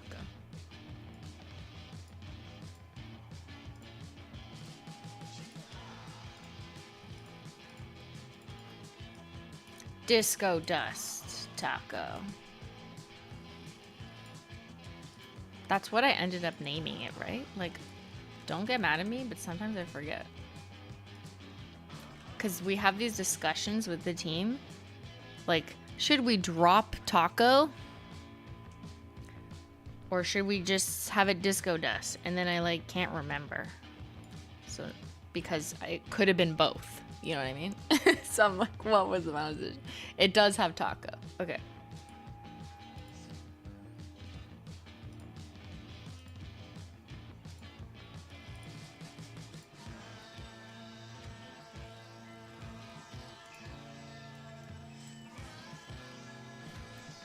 Because for the shimmers, we didn't include the word taco because it was just getting like ridiculous. You know what I mean? Like just too much. Okay, what do I have? I need to do the first anniversary series. So it was like gold. Hello. Capitals. Gold, flaky, holo taco. Right? Someone put an HG tracker to confirm.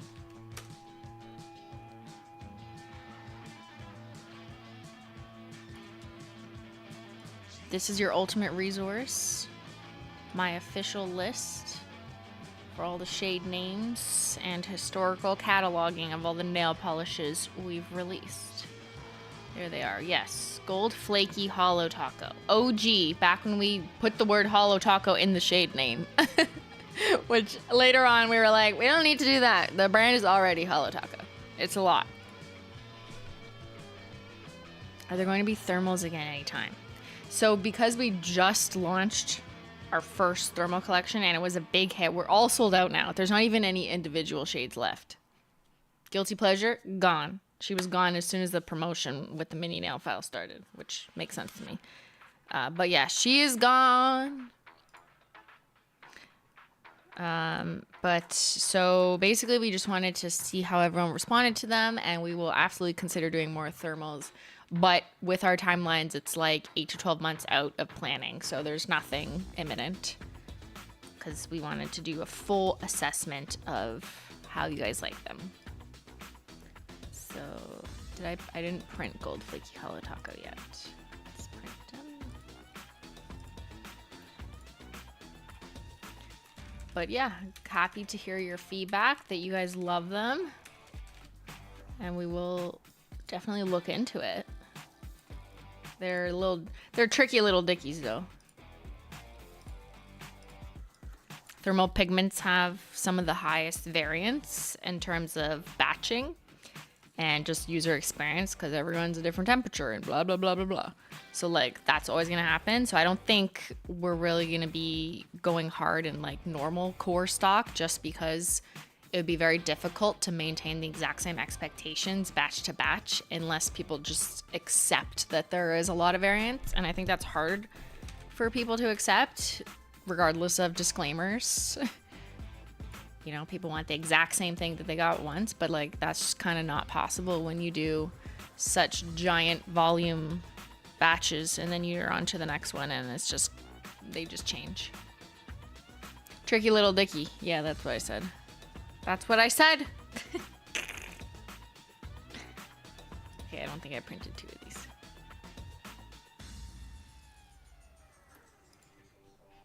All right. We need linears. Linear Holo Taco. Back to the OGs. Linear is the one that looks like a line of rainbows, and then scattered like your brain on the weekend because you don't have to do anything right now, but just wait till Monday. Do you have the Sunday scaries? Well, good, because it's Saturday. Forget about it. We're labeling. I didn't print 2 scattered. See, I was so scattered that I forgot about that. The song sounds like the police are coming.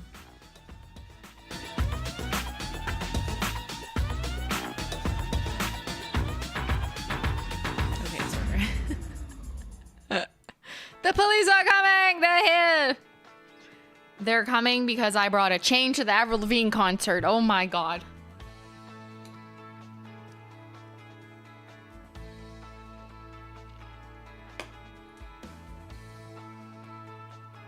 Okay, we gotta stick them on. Come on, let's go. Let's go, girls.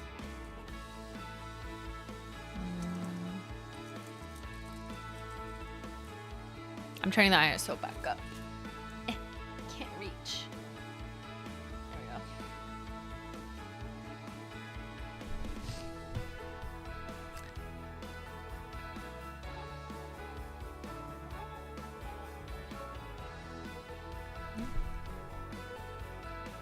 Did you get the chain back? No. Security took my chain.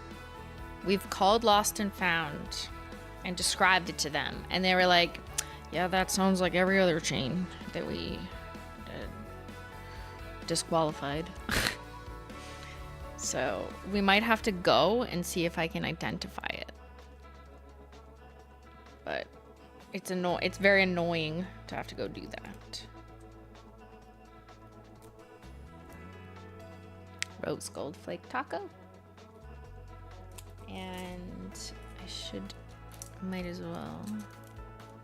Oh, did I not print it over white? Paint it? I don't think I painted it over white. I also forgot crackle and black flake taco, but we could do that after. Let's just do what I have here and then process of elimination what I'm missing. You can tell me what I'm missing. I know you will. Okay.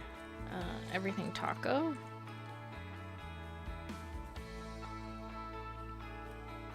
How was the concert though? Very good. If you go back and stream, that's the first thing I talked about for like an hour. Ask Avril to send it to you? Oh yeah, that's very reasonable.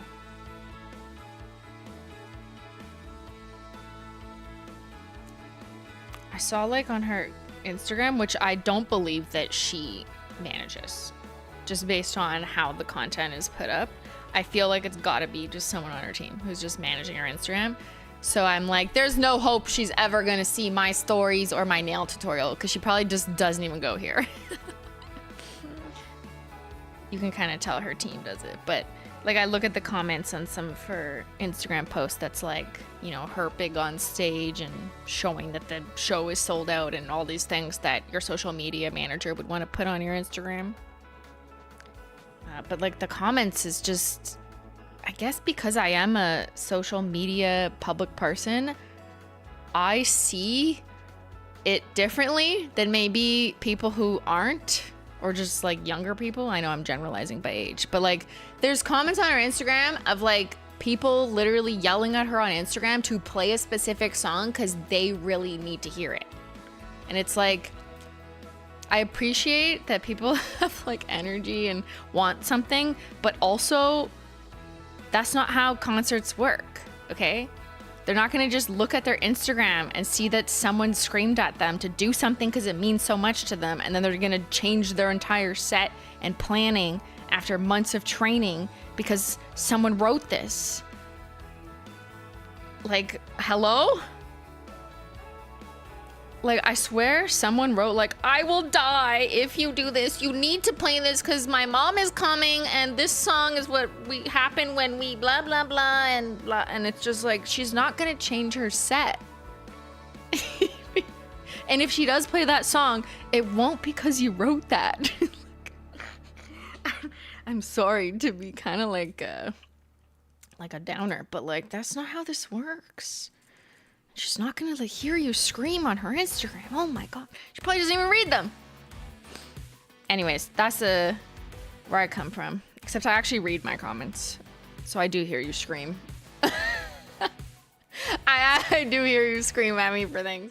And then I give too much attention to the mini screams when I probably should just ignore you and have a social media manager do nothing with it. People are so funny. They really are.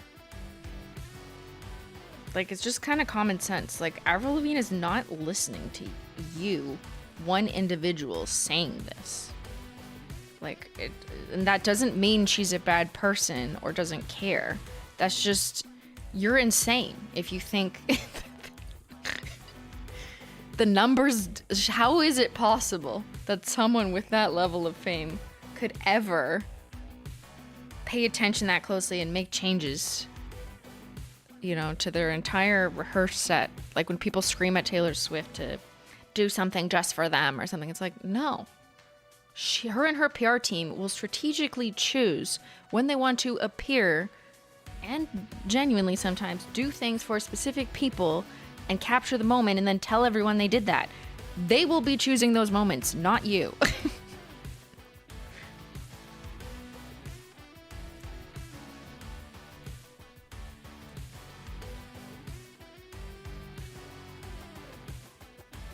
No way, I only holler in the live stream. Yeah, it's different here though, because you can scream at me and I'm right here and there's no one in between us. There's no PR manager who's screening your shit out. Except I guess we have mods. The mods are like the managers of the chat. You know, they will delete your capital letter screams for a shout out because it's your friend's birthday. If you say that 7 times, they will remove you. It's kind of like that. I mean, not the same, but when people scream at artists to like do something for them, it's the same as chatter screaming at me. Can you give my friend Stephanie a shout out? It's her 15th birthday. And then they copy and paste it 7 times. Yeah, I'm basically the same as Avril Lavigne is my point.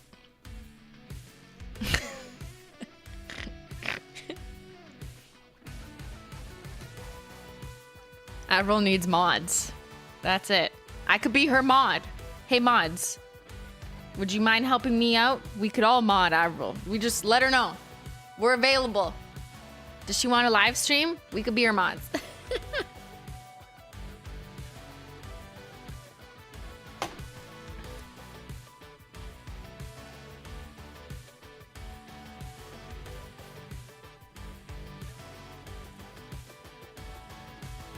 Just joining now the hair. Thank you, Amber. I put it in heatless curlers for the first time.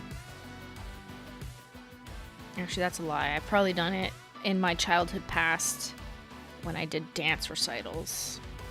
I was a little baby dancer. But you can kind of see it has like that ringlet kind of effect. It's just a little frizzy because I didn't put any product in it, and then I sweat this morning and didn't care. But it kind of looks like dance recital hair. I was just experimenting. I got it on Amazon. Oh, we already did a reflective taco. We already did, oh, Silver Flake. There she is.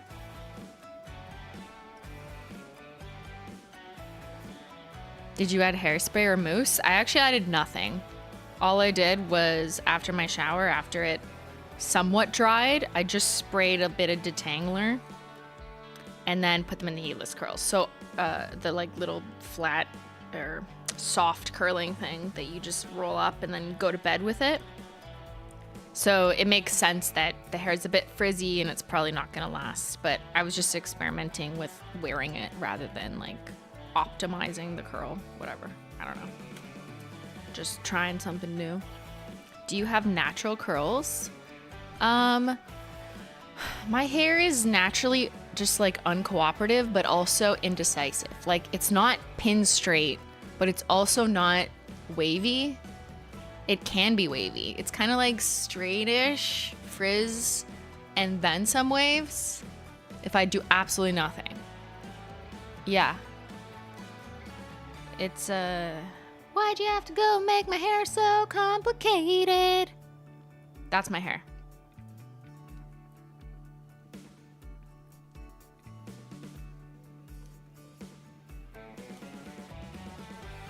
I also have naturally thin hair. Like there's just not that much of it. I mean, if it's long, then yeah, there's hair, but it's thin, but it gets frizzy. You know, it's not thin like pin straight. Like I know people who just like their hair is super thin, which translates often to them for like pin straight. Mine's not pin straight though. It's kind of like like one side will get kind of wavy. Like what? Hello? So I was a mousse girly. If that picture of me in the pink striped top, you can kind of tell the hair is kind of wavy. So I'd put it in braids or do the mousse scrunch. So you'd wet your hair. Does anyone remember this? Millennials, hello, rise up. Okay.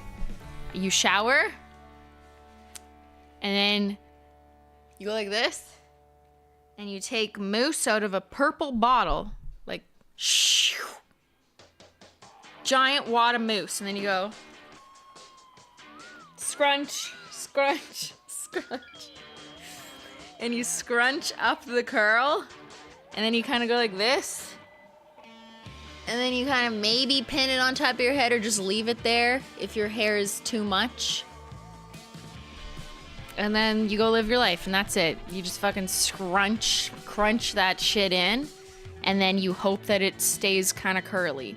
It would sort of look like this on me, but not as ringlety because my hair's not naturally like nicely ringlety. So it would just be kind of like wavy crunch.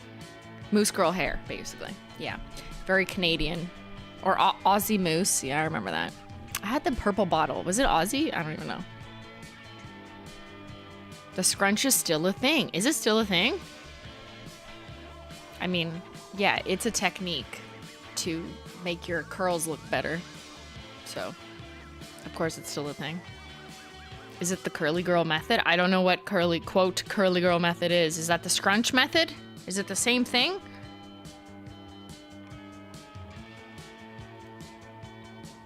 John Frieda might have been purple. It could have been John Frieda. Aussie sounds familiar though. Alberto? Was it Alberto Moose? Am I making that up? So I haven't moosed my hair in like 20 years.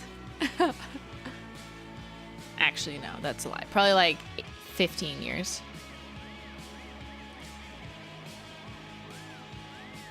I should, just to like remind myself what it's like.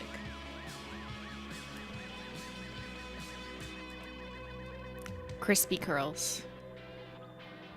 Alberto was blue. Was it not indigo? What am I picturing?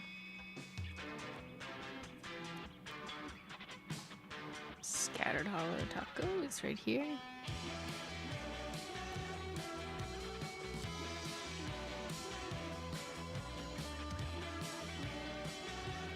We used to use a ton of mousse at camp.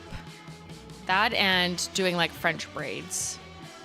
Because straighteners sucked back then. Unless you used an actual iron, which would have been like, they would have confiscated that shit. And also access to like electrical plugs for things like blow dryers was tough back when I went to camp. Because even though they had electricity at the camp I went to, if too many people were like blow drying their hair, the whole fucking cabin would just short circuit. So whatever. I just gave up on like straightening hair most of the time. It was just too annoying because you're always in the water or wet. So we used to mousse our hair all the time, little crunchy curls, or put it in braids. That's how I learned how to braid hair.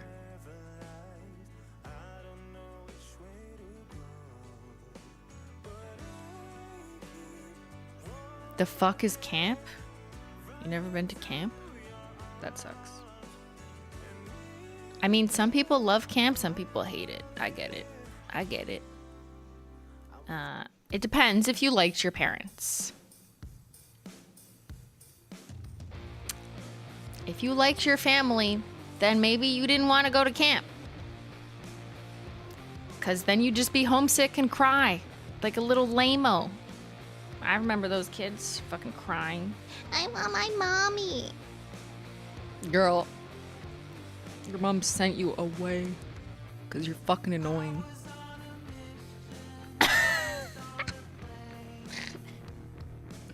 Girl, your mom doesn't want to be around you. Why are you crying for her? Okay, I know, I'm heartless. Meanwhile, I was a 7-year-old and I was like, send me away, please. Yeah. I was actually the youngest kid in my cabin because they only started at age 8.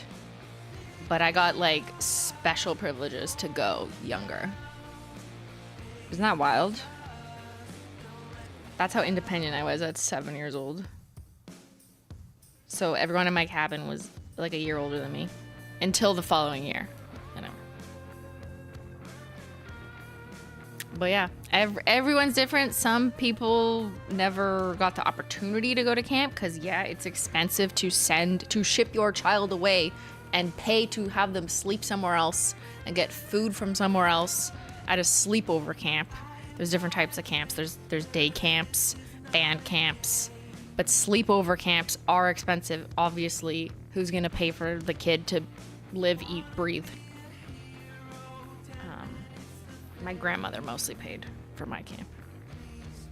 Like she paid for her school. How long are the camp sessions? So it was, I remember it was like a minimum of a month was one option, like one full month, like bye, you're moving out. Or you could do the full summer, which was 2 months. So I kind of went in between them. Sometimes I did 1 month, sometimes I did 2 months. So yeah, I was 7. Bye. And I had so much fun every summer. I cried when I had to go home. Because I didn't want to go home. That's so lame. Yeah. It's a very... Maybe this sounds so foreign to you also because it's kind of like a Toronto family... Not Toronto. Greater Toronto area child experience if you were fortunate enough to be able to afford it. I feel like there's so many places in America that like don't even know what camp is because it's like not... It's not a service not just a service, but it's just like not a thing. Like we lived very close to what they call cottage country, the campgrounds. There were so many camping sites and tons of different camps because we have the space and the trees and the nature and the water for it. Quite close to, within a couple hours of like where we actually lived. So it wasn't that far. I mean, within a couple hours. So it's very like regional, right? That's why it's more common where I grew up for people to go to camp, but maybe where you grew up, you're like, I don't even know where a camp is. So that makes sense. It's kind of like a Canadian, it's more of a Canadian thing, I guess, on average, right? I don't know.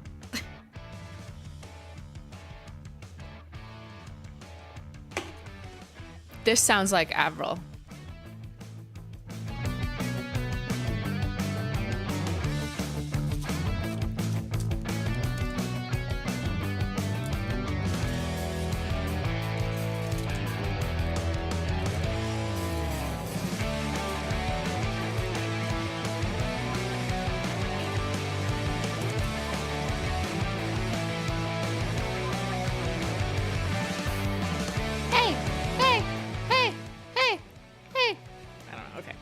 It's an Ontario thing, yeah.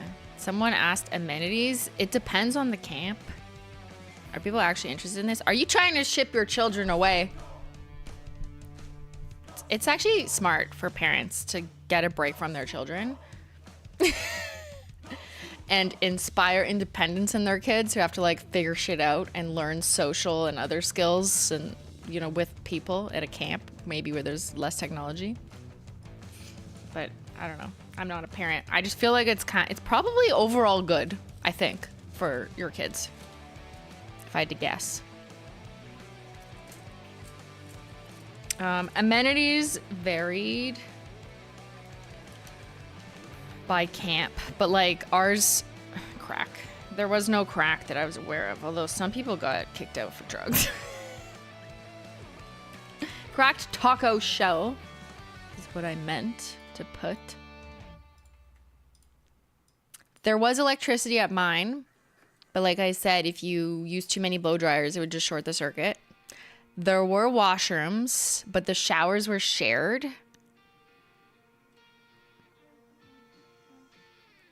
Which is like, I still don't like that. Thinking back to that, I'm just like, ew.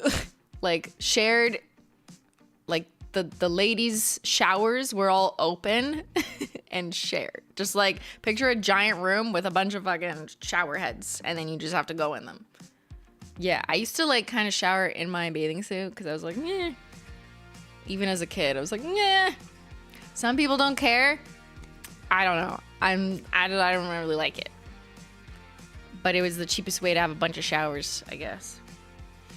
How was the food? It was fine. It was just a lot of like, what was it? Like a lot of hamburgers, a lot of bread, a lot of peanut butter and jelly sandwiches, a lot of bagels.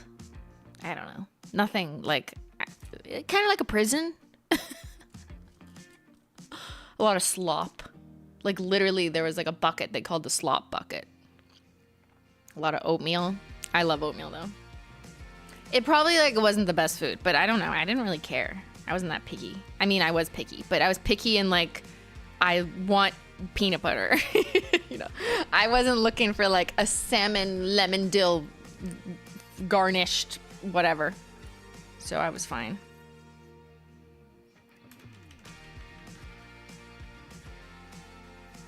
Okay, I'm doing the shimmers. Freezer burn. Don't pretend it was prison food. Yeah, I'm joking. It's probably better than prison food. But it was not like exceptional chef stuff. Like there was no 5-star restaurant at camp.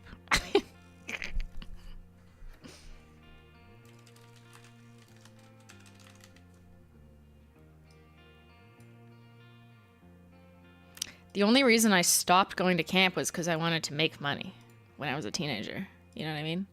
When I was finally like 16 years old, or no, 15 years old, I was like, why am I going to camp? I can't make any money there. So I'm like, I would like a job.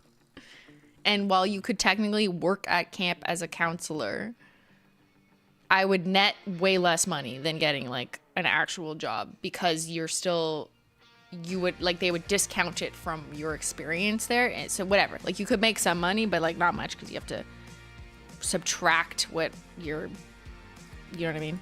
Like your amenities and whatever. So I basically quit when I wanted to make money as a teenager. I'm printing another Twilight shimmer because I needed 2. But yeah, I went to camp from when I was 7 to 15. How many years is that? 8? 7, 8, 9, 10, 11, 12, 13, 14, 15. 8 or 9 years every summer. I was like, bye. I was always a very independent little Simply. And that's why it was probably easier for me to move away from home at 17 years old and go to university in a town I'd never been before. I don't think I could have done that if I'd never like been to camp and had that experience. If I was like always protected by my parents or something, I probably would never, I'd probably be too scared. I mean, I was scared, but I probably wouldn't have done it.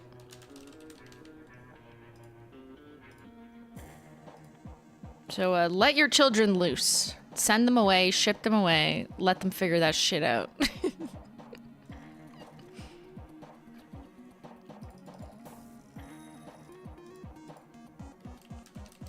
Scorched Earth. You moved out at 17? Yeah, but that's because I have a late birthday and I went to university as soon as possible. Again, to leave my house. My birthday's in October. So I went to university in the fall of whatever that year was when I was 17. And I didn't turn 18 until I was already moved into residence in the first year of university. So most people in first year were 18 if they didn't skip a year. Some were 17 because they have a late B-day like me. And then some were 19 because they did like a skip year or a gap year. And a couple people were a bit older, but yeah, isn't that wild? The song is great. It is. My niece is like that. Graduated high school at 17. Yeah, if you have a late birthday and you're in the normal grade for your year of birth, then you are 17 when you graduate high school and or go to college or university that subsequent fall. So yes, if you didn't know that, I moved away from home like permanently when I was 17. It's like, bye.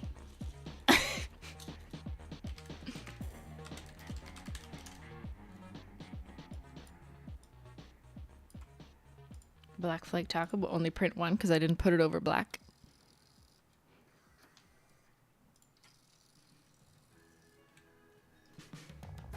All right, let's start sticking.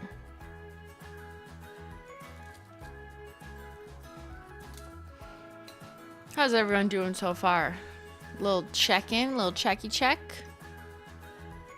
You guys working? Hardly working. Chilling? Chillaxing. Relaxing, all cool.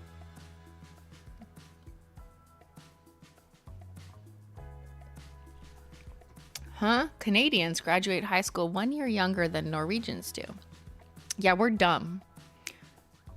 You're 18 or 19. So we used to be 18 or 19, and they had something called OAC. What the fuck does OAC stand for? All right, I have no idea.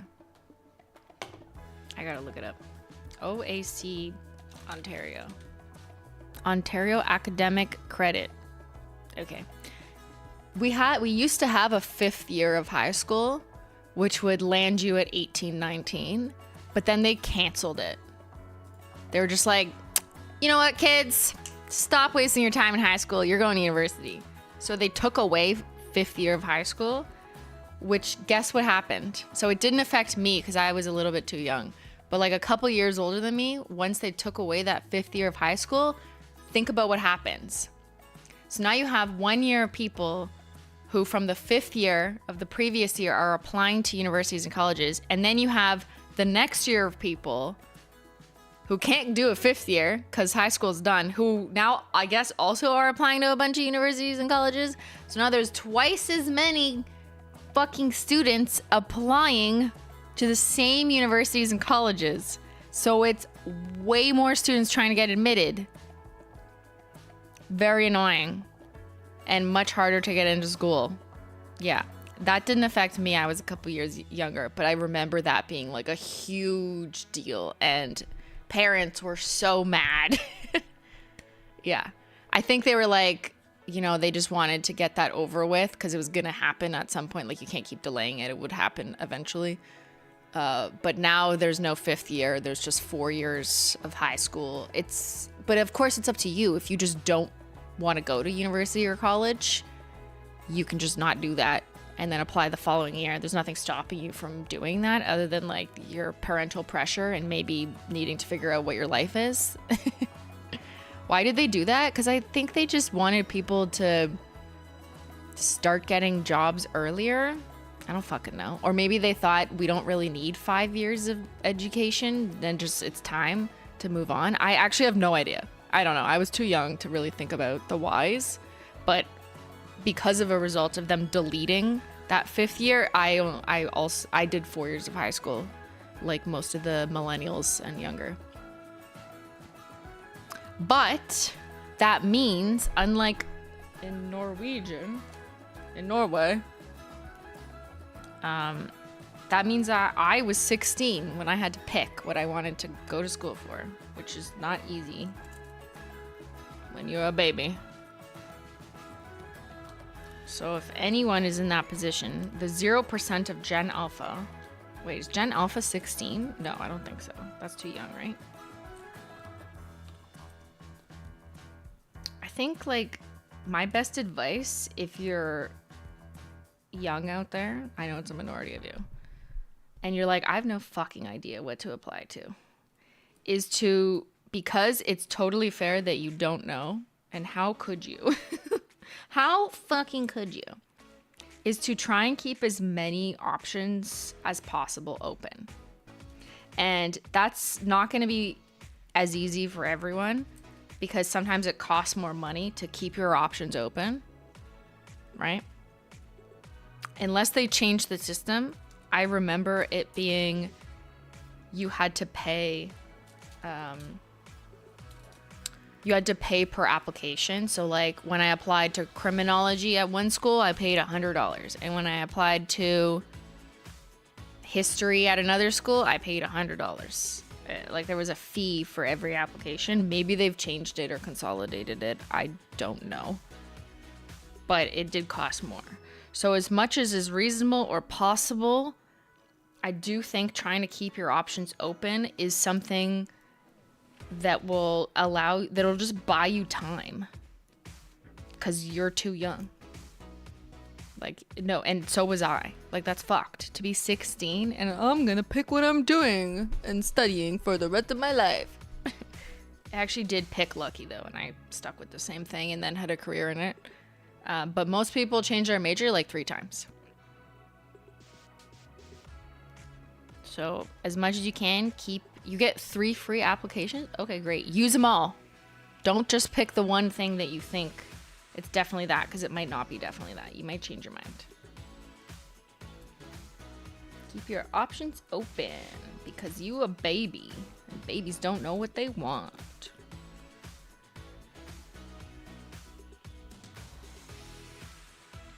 Procrastination. I knew I wanted to be a doctor since I was about 10. Wow. Okay, well, some people just know. I think a lot of people don't know. We should do a poll. did you know and did you stick with it? I bet you that's like 10% of people. I think a lot of people romanticize or almost aestheticize a certain type of career path or position and just think like, oh, I just love the vibes of this. And then they like start to do it and they're like, no, not what I thought it was. That was me too for pharmacology.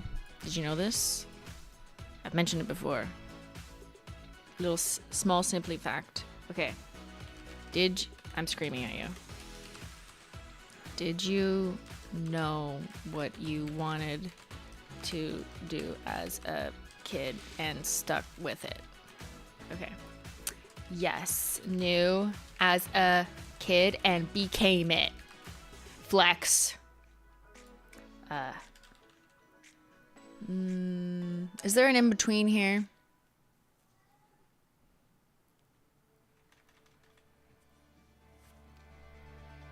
Knew as a kid or teen. You know, kid or teen, whatever. Kind of became it. Like, sort of. Somewhat related.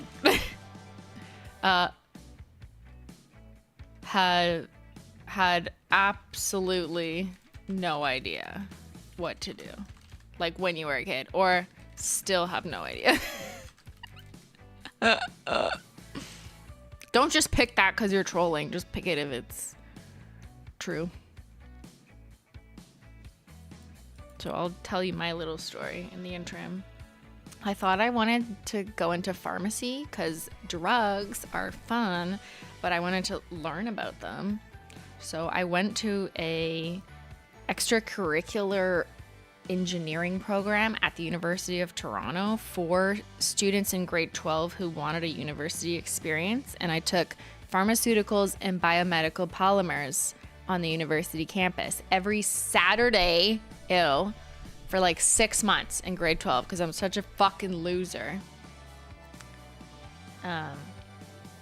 And then I learned that I loved the chemistry part. I love the molecular structure bullshit, but then there was too much math.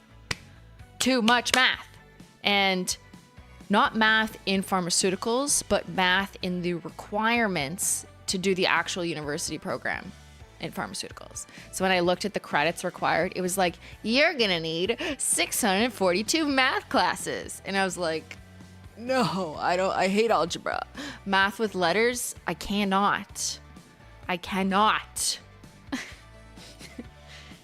But I liked the chemistry and drugs part, but unfortunately too much math. So yeah, it was not for me. But I was convinced I wanted to be a pharmacist. And I'm glad I did that like advanced look program so I could actually know. Because if I didn't, and I just started U of T in pharmacy in first year and then was like, I'll figure out the math, and then fucking failed and hated my life, I probably would have been so miserable. So I kept my options open, and criminology was one of them for bad reasons, just because I liked Dexter, you know. Eventually I learned that's not criminology, but it got me into it. It was my entryway, which is fine. And then I did stick with it because I enjoyed it. What am I missing? Twilight Shimmer, where are you? I went from English to poli-sci to photography to art history, and my job is payroll at a chimney sweeping company. Life is weird, yeah. Payroll, you can apply to literally any job ever. Every job has a payroll department, so you never know. You could end back up in one of those fields that you started your interest in the payroll department. I did payroll at a couple car shops. Accounts payable and receivable. Give me your fucking money. That's what I did. I called people and said, pay me.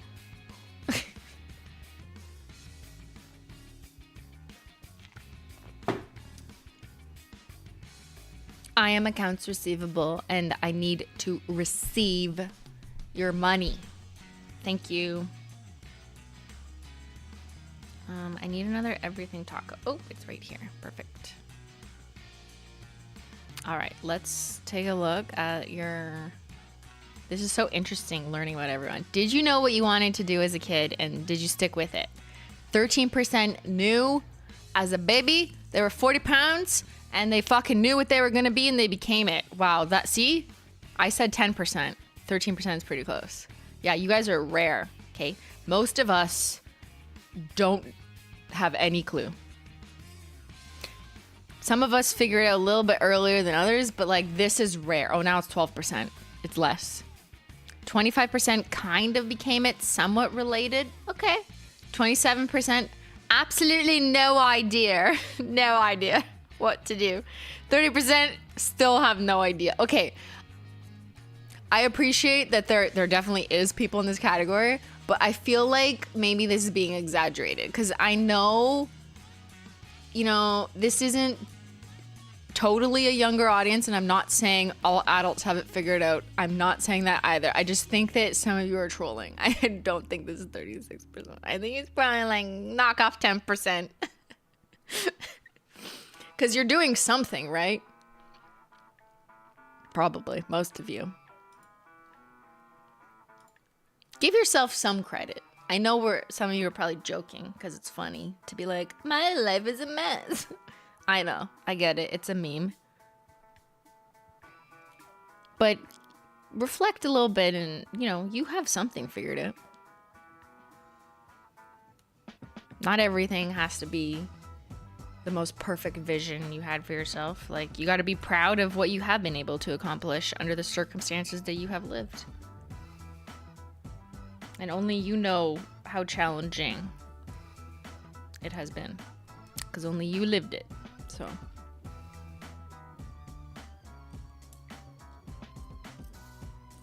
Alright, those are those guys. Now let's do these guys. And we're moving on, Gotta do black flake taco. Oh, I forgot glow in the dark. Okay, we'll do that too. It's trending to not know what to do, unfortunately. It's trending? What do you mean trending? What does that mean? It's do you mean like it's cool to not know what to do? I think it's like kind of memey. But I think it started out as a way for people to make relatable content on the internet. Like, when your life is a mess, but you insert anything fun here. Like, it's just a way for people to relate to that, even if you're not actually that much of a mess.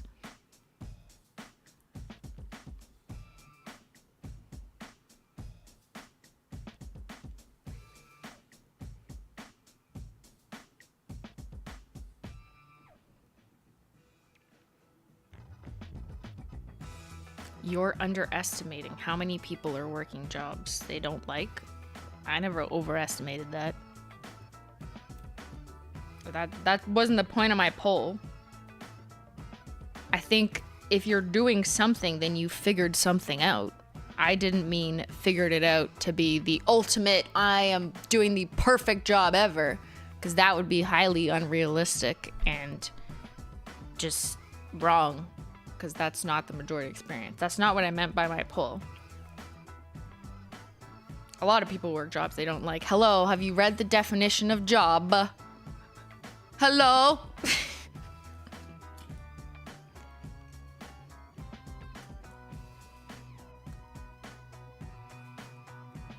I have a business degree. No idea what to do with it. Admin assistant right now.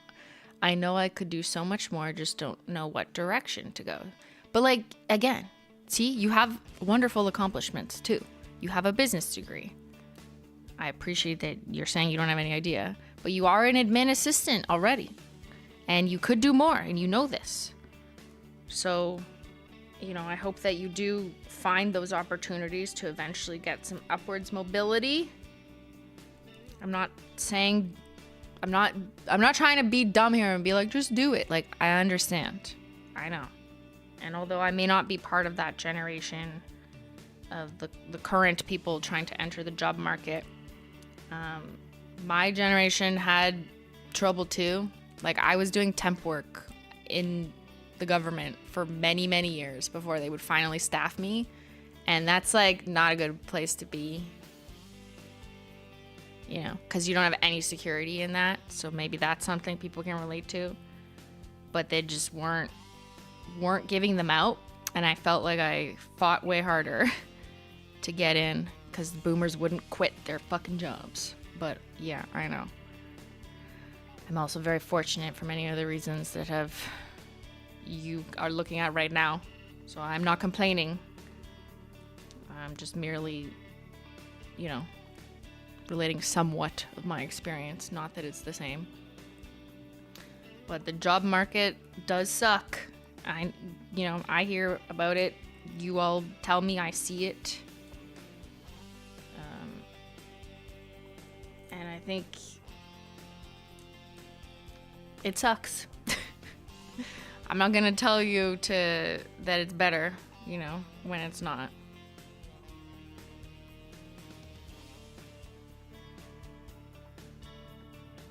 Let a career just means to life your best life. Let a career. Sorry, I feel like I'm misunderstanding what you meant to write. Let a career just be a means. Oh, let a career be a means to living your best life. Is that what you mean? Yeah, that's the goal, but that's not reality for most people, right? I don't know. I'm not going to be like a Jake Paul influencer and just tell you can do whatever you want. Just believe in yourself. I did it, so you can do it. That's a lie. That's a lie. The system is not designed that way, unfortunately. It is not designed to be easy for most people.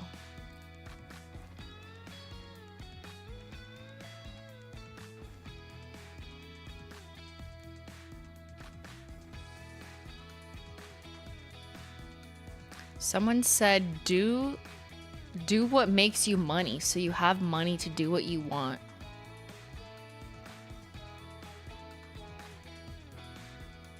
I could see that, but then I can also see the like Gen Z rejection of that because they tend to reject making money if it means making money for organizations that they detest. Like if you're working for a giant corporation whose values you don't align with, you're like, I'm not helping them out. But then as a result, maybe you just like don't work, or you try and find other freelance work, but maybe there's less permanence or guarantee in getting financially compensated for it. But as a millennial child who grew up in the work harder bitch era, I definitely had as many jobs as was possible and did jobs I did not like for as many years. And I shoved so many jobs into my time that I had living, breathing, that wasn't sleeping, so I could make money and save it and put it away and then use it. And I was a serial saver, and I worked so much that I think if I grew up in this generation, people would like not like me. They'd be like, why are you working for the big corporations? You're helping them. And I'd be like, because I want money. I don't know. It was a very different time. I had a different mindset than I think people do today. Like I worked for Shoppers Drug Mart, which is like basically a Walgreens, but in Canada. And I'm sure people hate them. I don't know. But I worked as a teenager many days a week. I would go in at 4 p.m. after school, work till midnight, and then go in on the weekends 8 to 4, as much as I could to cook up every shift possible. Because I wanted money. You still do that? Shut up. Work to live, not live to work. This is what I meant. Okay, sorry, I misunderstood. Work to live, not live to work. Yes, for sure. Yeah. It's like that Metric song. Drive this car to get to work. Go to work to pay for this car. Think about that. That's a deep one.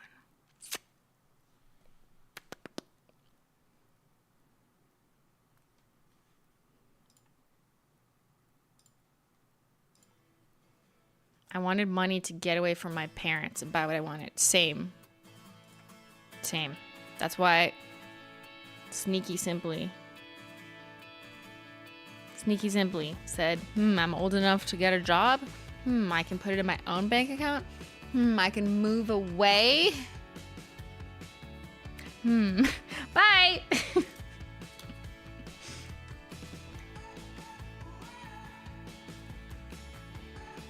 It always felt like scheming. Did anyone else feel like that? Maybe more if you're like in my generation. It felt like when I was a teenager working, it was like I was scheming. I was like, I'm gonna make $6 this hour and put it in my bank account. Which was like minimum wage at the time.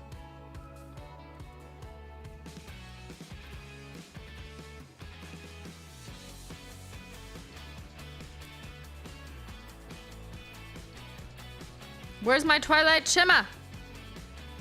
Who got the keys to my bimmer? Yeah, I mean, it kind of is hustle culture, which I did, except I don't ever remember participating in that as an aesthetic. Like, there wasn't really social media in the way there was today, where could have been TikToks. Not that there was TikTok, but there was nothing like telling me to work harder, be a boss bitch. That was later. Okay? That was not when I was a teenager. I just, for some reason, realized early on that I'm gonna want my own money and no one else can tell me what to do with it. And I liked that freedom that it brought me. So yes, as a result, I worked every possible job and multiple jobs, optimized it, saved it, because I enjoyed doing that for me. I don't think it really was a hustle culture until later, when I was in my 20s, there was like that type of promoting of behavior. But I was doing that since I was like fucking 12 when I worked in my dad's shop. And I was like, Dad, pay me. Gotta start somewhere. I started making $5 at my dad's shop under the table. Don't tell anyone.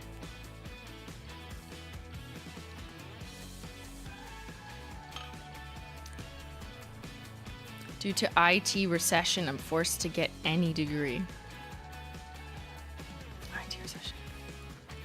Did you not have a degree to go into IT? Do you not have a degree? I don't know much about going into IT.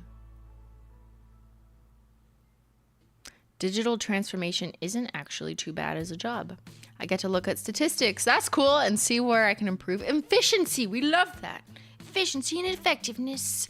Analyze all of the pillars on your dashboard of performance metrics. Sad I can't sing though. Aw, you could sing on the side if that's your hobby or passion. Night Saber, I've always admired your morale and appreciation for education. I just finished my master's science thesis in civil engineering. That's sick. Congrats. Thanks for being an inspiration. Thank you, Night Saber. And yeah, I totally get not everyone cares about school, or school's not for everyone, or your life circumstances aren't necessarily leading you to school where that makes sense for your life. That's fine. That being said, I know there's a lot of people like Night Saber who do aspire to have a job that does require school. And sometimes you just don't always have people encouraging you to do that, especially if you came from a family where no one went to school. So they're like, you don't need school. And then you're like, no, but I do for the job that I want. And if that's you, then I encourage you to go after what you want, what you're looking for, whatever it is. If it's going to get you closer to where you want to be. And I'm not saying school is a guarantee for a particular path. I also have seen the data on that and the deviations. But, you know, you want to be an engineer, you're probably going to need to go to school for engineering, like Night Saber. You want to be a crime stats analyst, you're probably going to need to go to school for either math, statistics, criminology, sociology, psychology, or law. One of those. And you could probably find your way up there.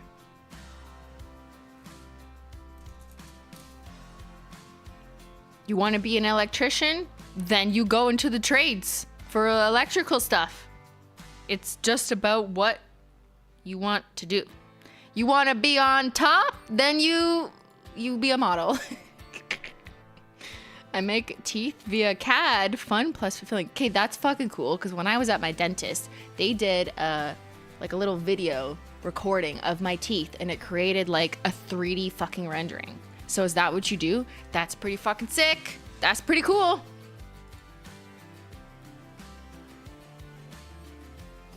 So you're not gonna post a get rich quick guide side hustle ideas, should I? I could totally clickbait people with that. Like, I have 7 million subscribers. See how I did it. But first pay me $100 for entry. And then I just tell you the most like basic useless advice. Like, well, first of all, you're gonna need a really viral idea by accident. You can't be assuming about it. And you got to post it on the internet and hope 26 million people see it.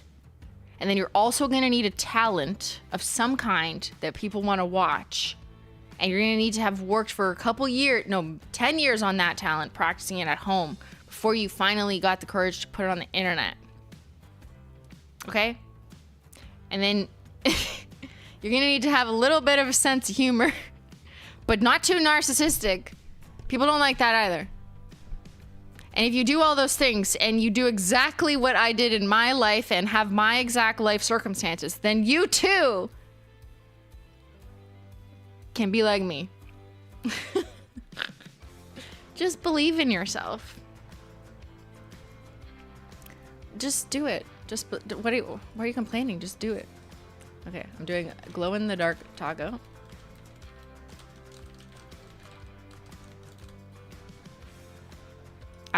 I'm bad at giving advice, like, if I'm being honest. I'm not a good advice giver because I know that there's way too many footnotes and caveats that just don't apply.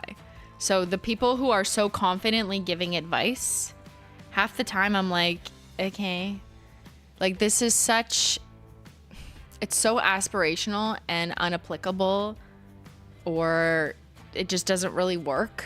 But I understand why people buy into it, and it's really just correlated to the level of charisma of the advice giver. And that's my cynical look at advice gurus. Because they don't fucking know you. They're just good at saying things. And it just sounds like it's a good thing. And then you're inspired for like 5 seconds after, and then you forget. And that is a skill these charismatic advice givers have. But it's just so circumstantial. Ooh, hello. It curled up. So circumstantial and empty. I'm not saying it doesn't ever inspire people. I know it does. But people who give advice, I find I don't really, like, it doesn't work for me. Like, when I hear anyone giving like a TED talk on something, unless it's like a career path, I'm just interested to hear how they did that. And that's totally cool. That's not what I'm referring to. But just the very generic, like, Gary Vee style advice givers, I can't listen to it without cringing. Like, there's no part of it that I'm like, yeah, I'm inspired. Like, nothing. Zero. It does nothing for me. So as a result, I feel like I am not good at that. Like, I'm not gonna do that. I would fall flat on my face if I tried to do whatever that is. You know what I mean? Whatever they do on LinkedIn. No. I'm just gonna sit here making labels. How did we get on this topic? Okay, I actually think I'm done. I gotta put these on. Shall we put these on? It's a personality type. It totally is a personality type that I don't have. I am not inspirational in the way that you can just, like, snap your fingers and give advice to people and inspire them to fucking do something good today. Like, no, I'm not gonna inspire you to paint your nails. That's about it. I'm not helpful in that department.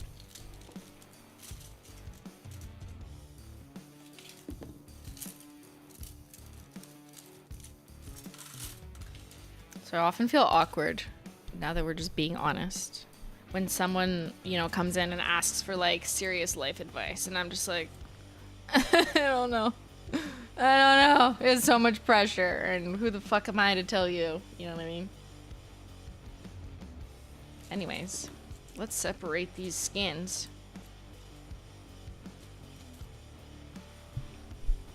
You inspire us to paint our nails. I know, I'm changing the world.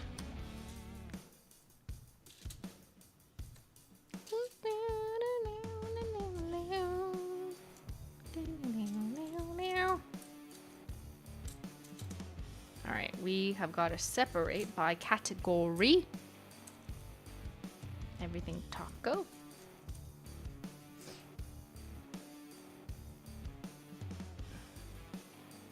You inspire us to oil our nails. True. Oil your nails right now. I'll yell at you for that. I always caveat advice with, but I don't know for sure. And so do I, but then people will get mad at me for always couching my thoughts or just not really having any thoughts. So then I was like, okay, well, I'm just going to stop talking then. That's easier. Okay,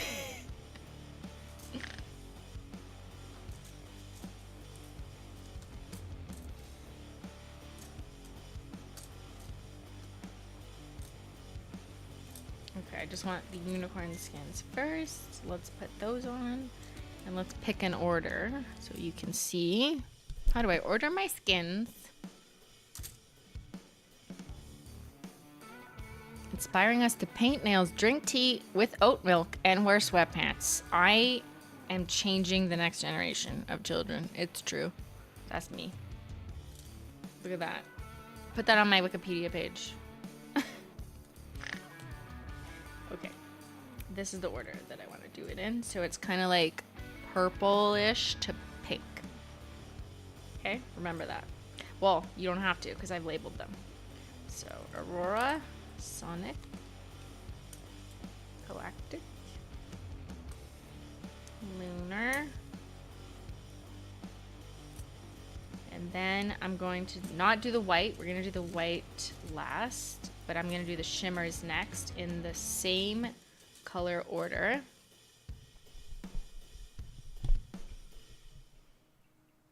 Well, not really. There's no Gen Alpha here. Fuck, you got me. There is no next generation here. You're all old.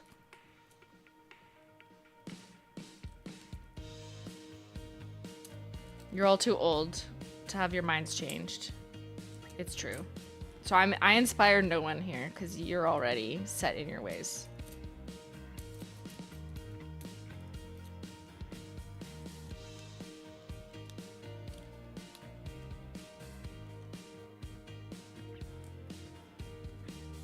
She called us old. I mean, you called me old.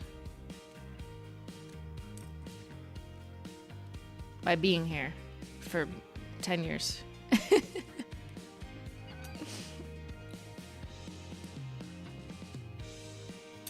Okay, then I'm gonna do everything taco. And then I'm gonna do the Holo Tacos.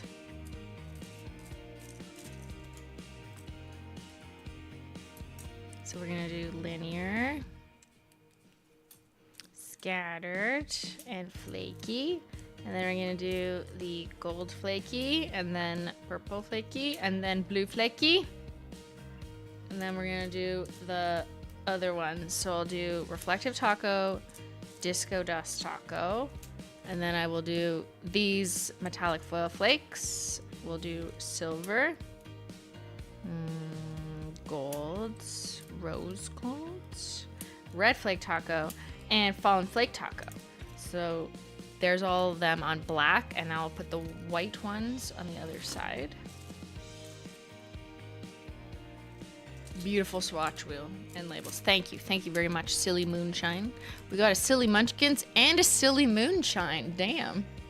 So much silly. I always wonder Simply's impact on Holo being trendy. Oh, yeah.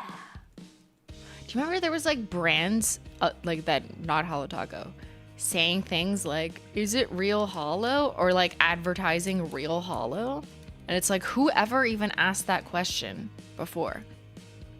Or at least popular. I'm not saying it's impossible for someone to have asked that question before me. I just mean, Who popularized challenging whether something was real hollow? That was like my whole brand. So after that era of being like, this is fake hollow, or is it real hollow? There was brands who were like, this is real hollow. Or yeah, Bath and Body Works. Did I say Body Works? That would be a better store name. They were being quite bad at their behavior. Bath and Body Works, Holo, it's me. Yeah, okay. Yeah, totally. Devoid of Simplynailogical influence. You totally thought your hand sanitizer should say Holo, it's me on it. No relation, no influence at all from me. I guess I do influence trends if fucking Bath and Body Works used my main line. I thought it was from you. Yeah, most people thought I did a collab with them, and we used that against them as evidence of confusion in the marketplace and that they took my trademark. So thank you for letting me know that you thought it was a collab when it wasn't, because that became evidence.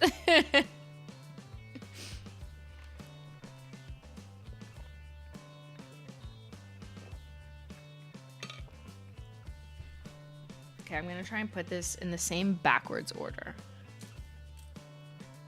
So I'm gonna do Aurora first. And I gotta put it, hold on, this way. This way. So Aurora and then Sonic. It'll make more sense when I present it to you after. When I present the final project to the class. Galactic.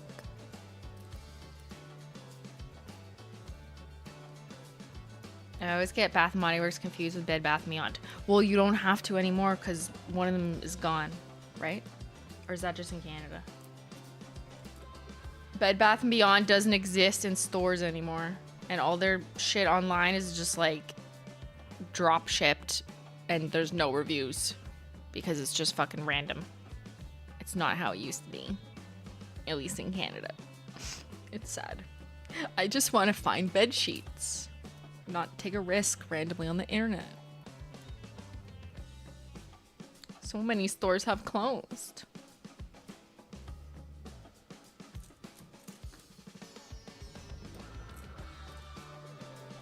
Where's Everything Taco? Oh, I just put it on. You dum-dum? Okay. Now we gotta do Twilight Shimmer. Freezer Burn. Celestial Lights. Halogen Glow. Scorched Earth Polar Princess. Okay. And then I'll do Black Flake Taco, Cracked Taco Shell, and Glow in the Dark Taco, which just looks white because we're in the light. Ready? Oh, yeah. Oh my god. We're back again. The Menchie hair has been bugging you? What, this one? Do you want it? Here. I saved it for you, Chatter. There it is.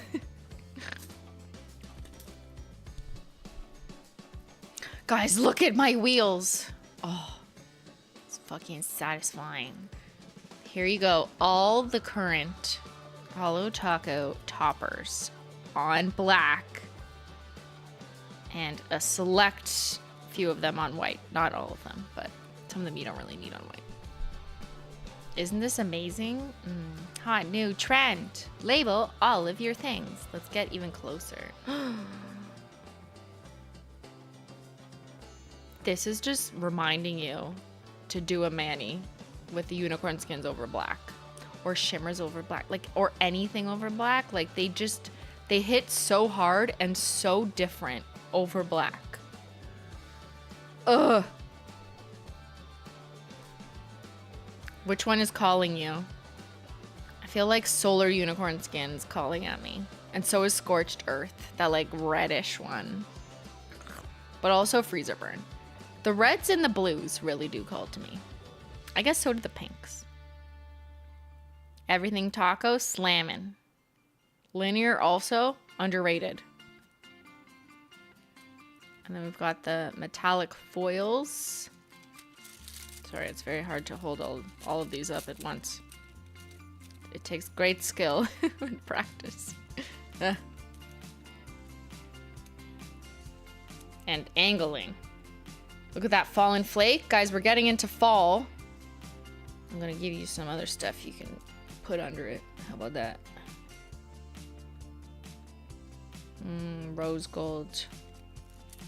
Cracked taco. Should we bring it back for October? And then most of the above on white, which will be totally blown out because of the International, what the fuck association organization? The ISO? I don't remember what it stands for. But, you know, if you look at them in the shade and under indirect light, all the unicorn skins and the shimmers will look different over a light color. Not just white.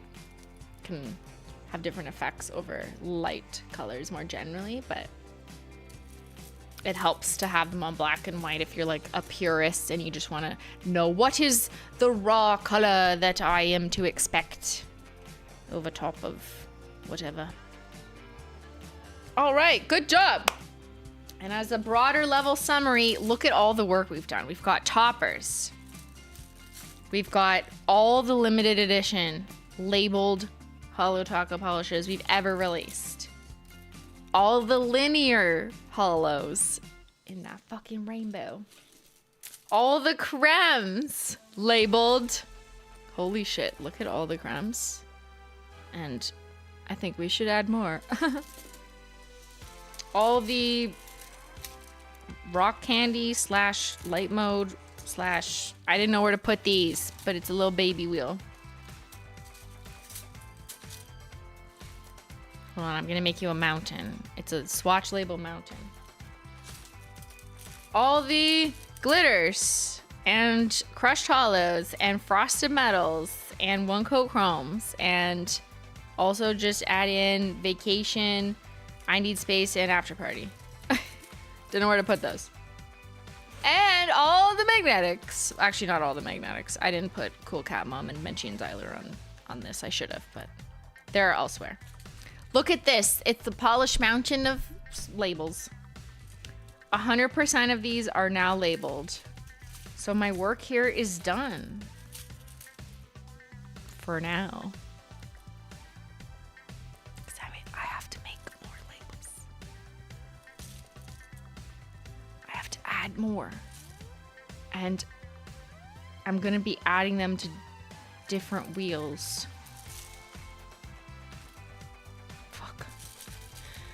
Why do I have to go make things so complicated? With all these new polishes.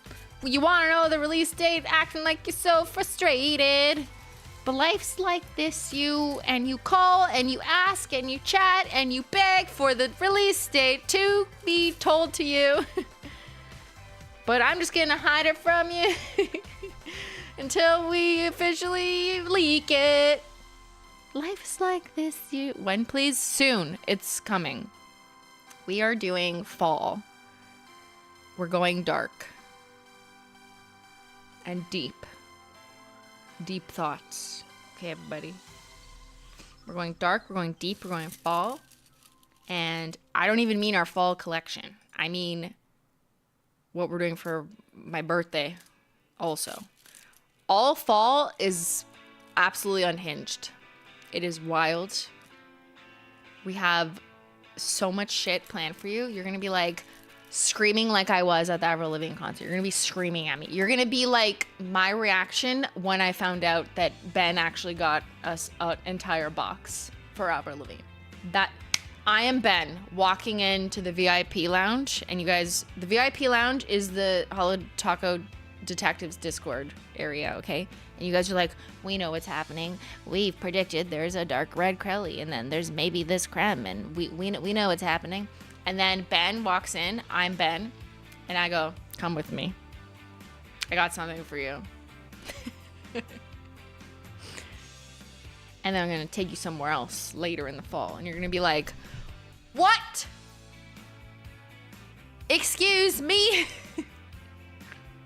So, crying, screaming, throwing up. Don't throw up on the nail polish. It's weird. All right. Thank you to the mods. Thank you to the Menchie gang. Thank you to the cats, the dogs, to everyone for hanging out with me and having another cozy Simply Stream Saturday. I hope you guys have a wonderful rest of the weekend, whatever it is you're doing. Chilling, relaxing. It's raining here in Ottawa. Boo. Z Creature, labeling the new polish as Swatch 6 should be a little section of every launch. We could do that. That's a great idea.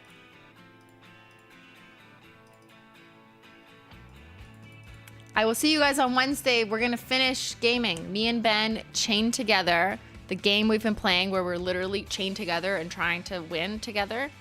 We're going to beat it. Okay? We're going to beat it on Wednesday. Don't psych me out. I'm having a good run.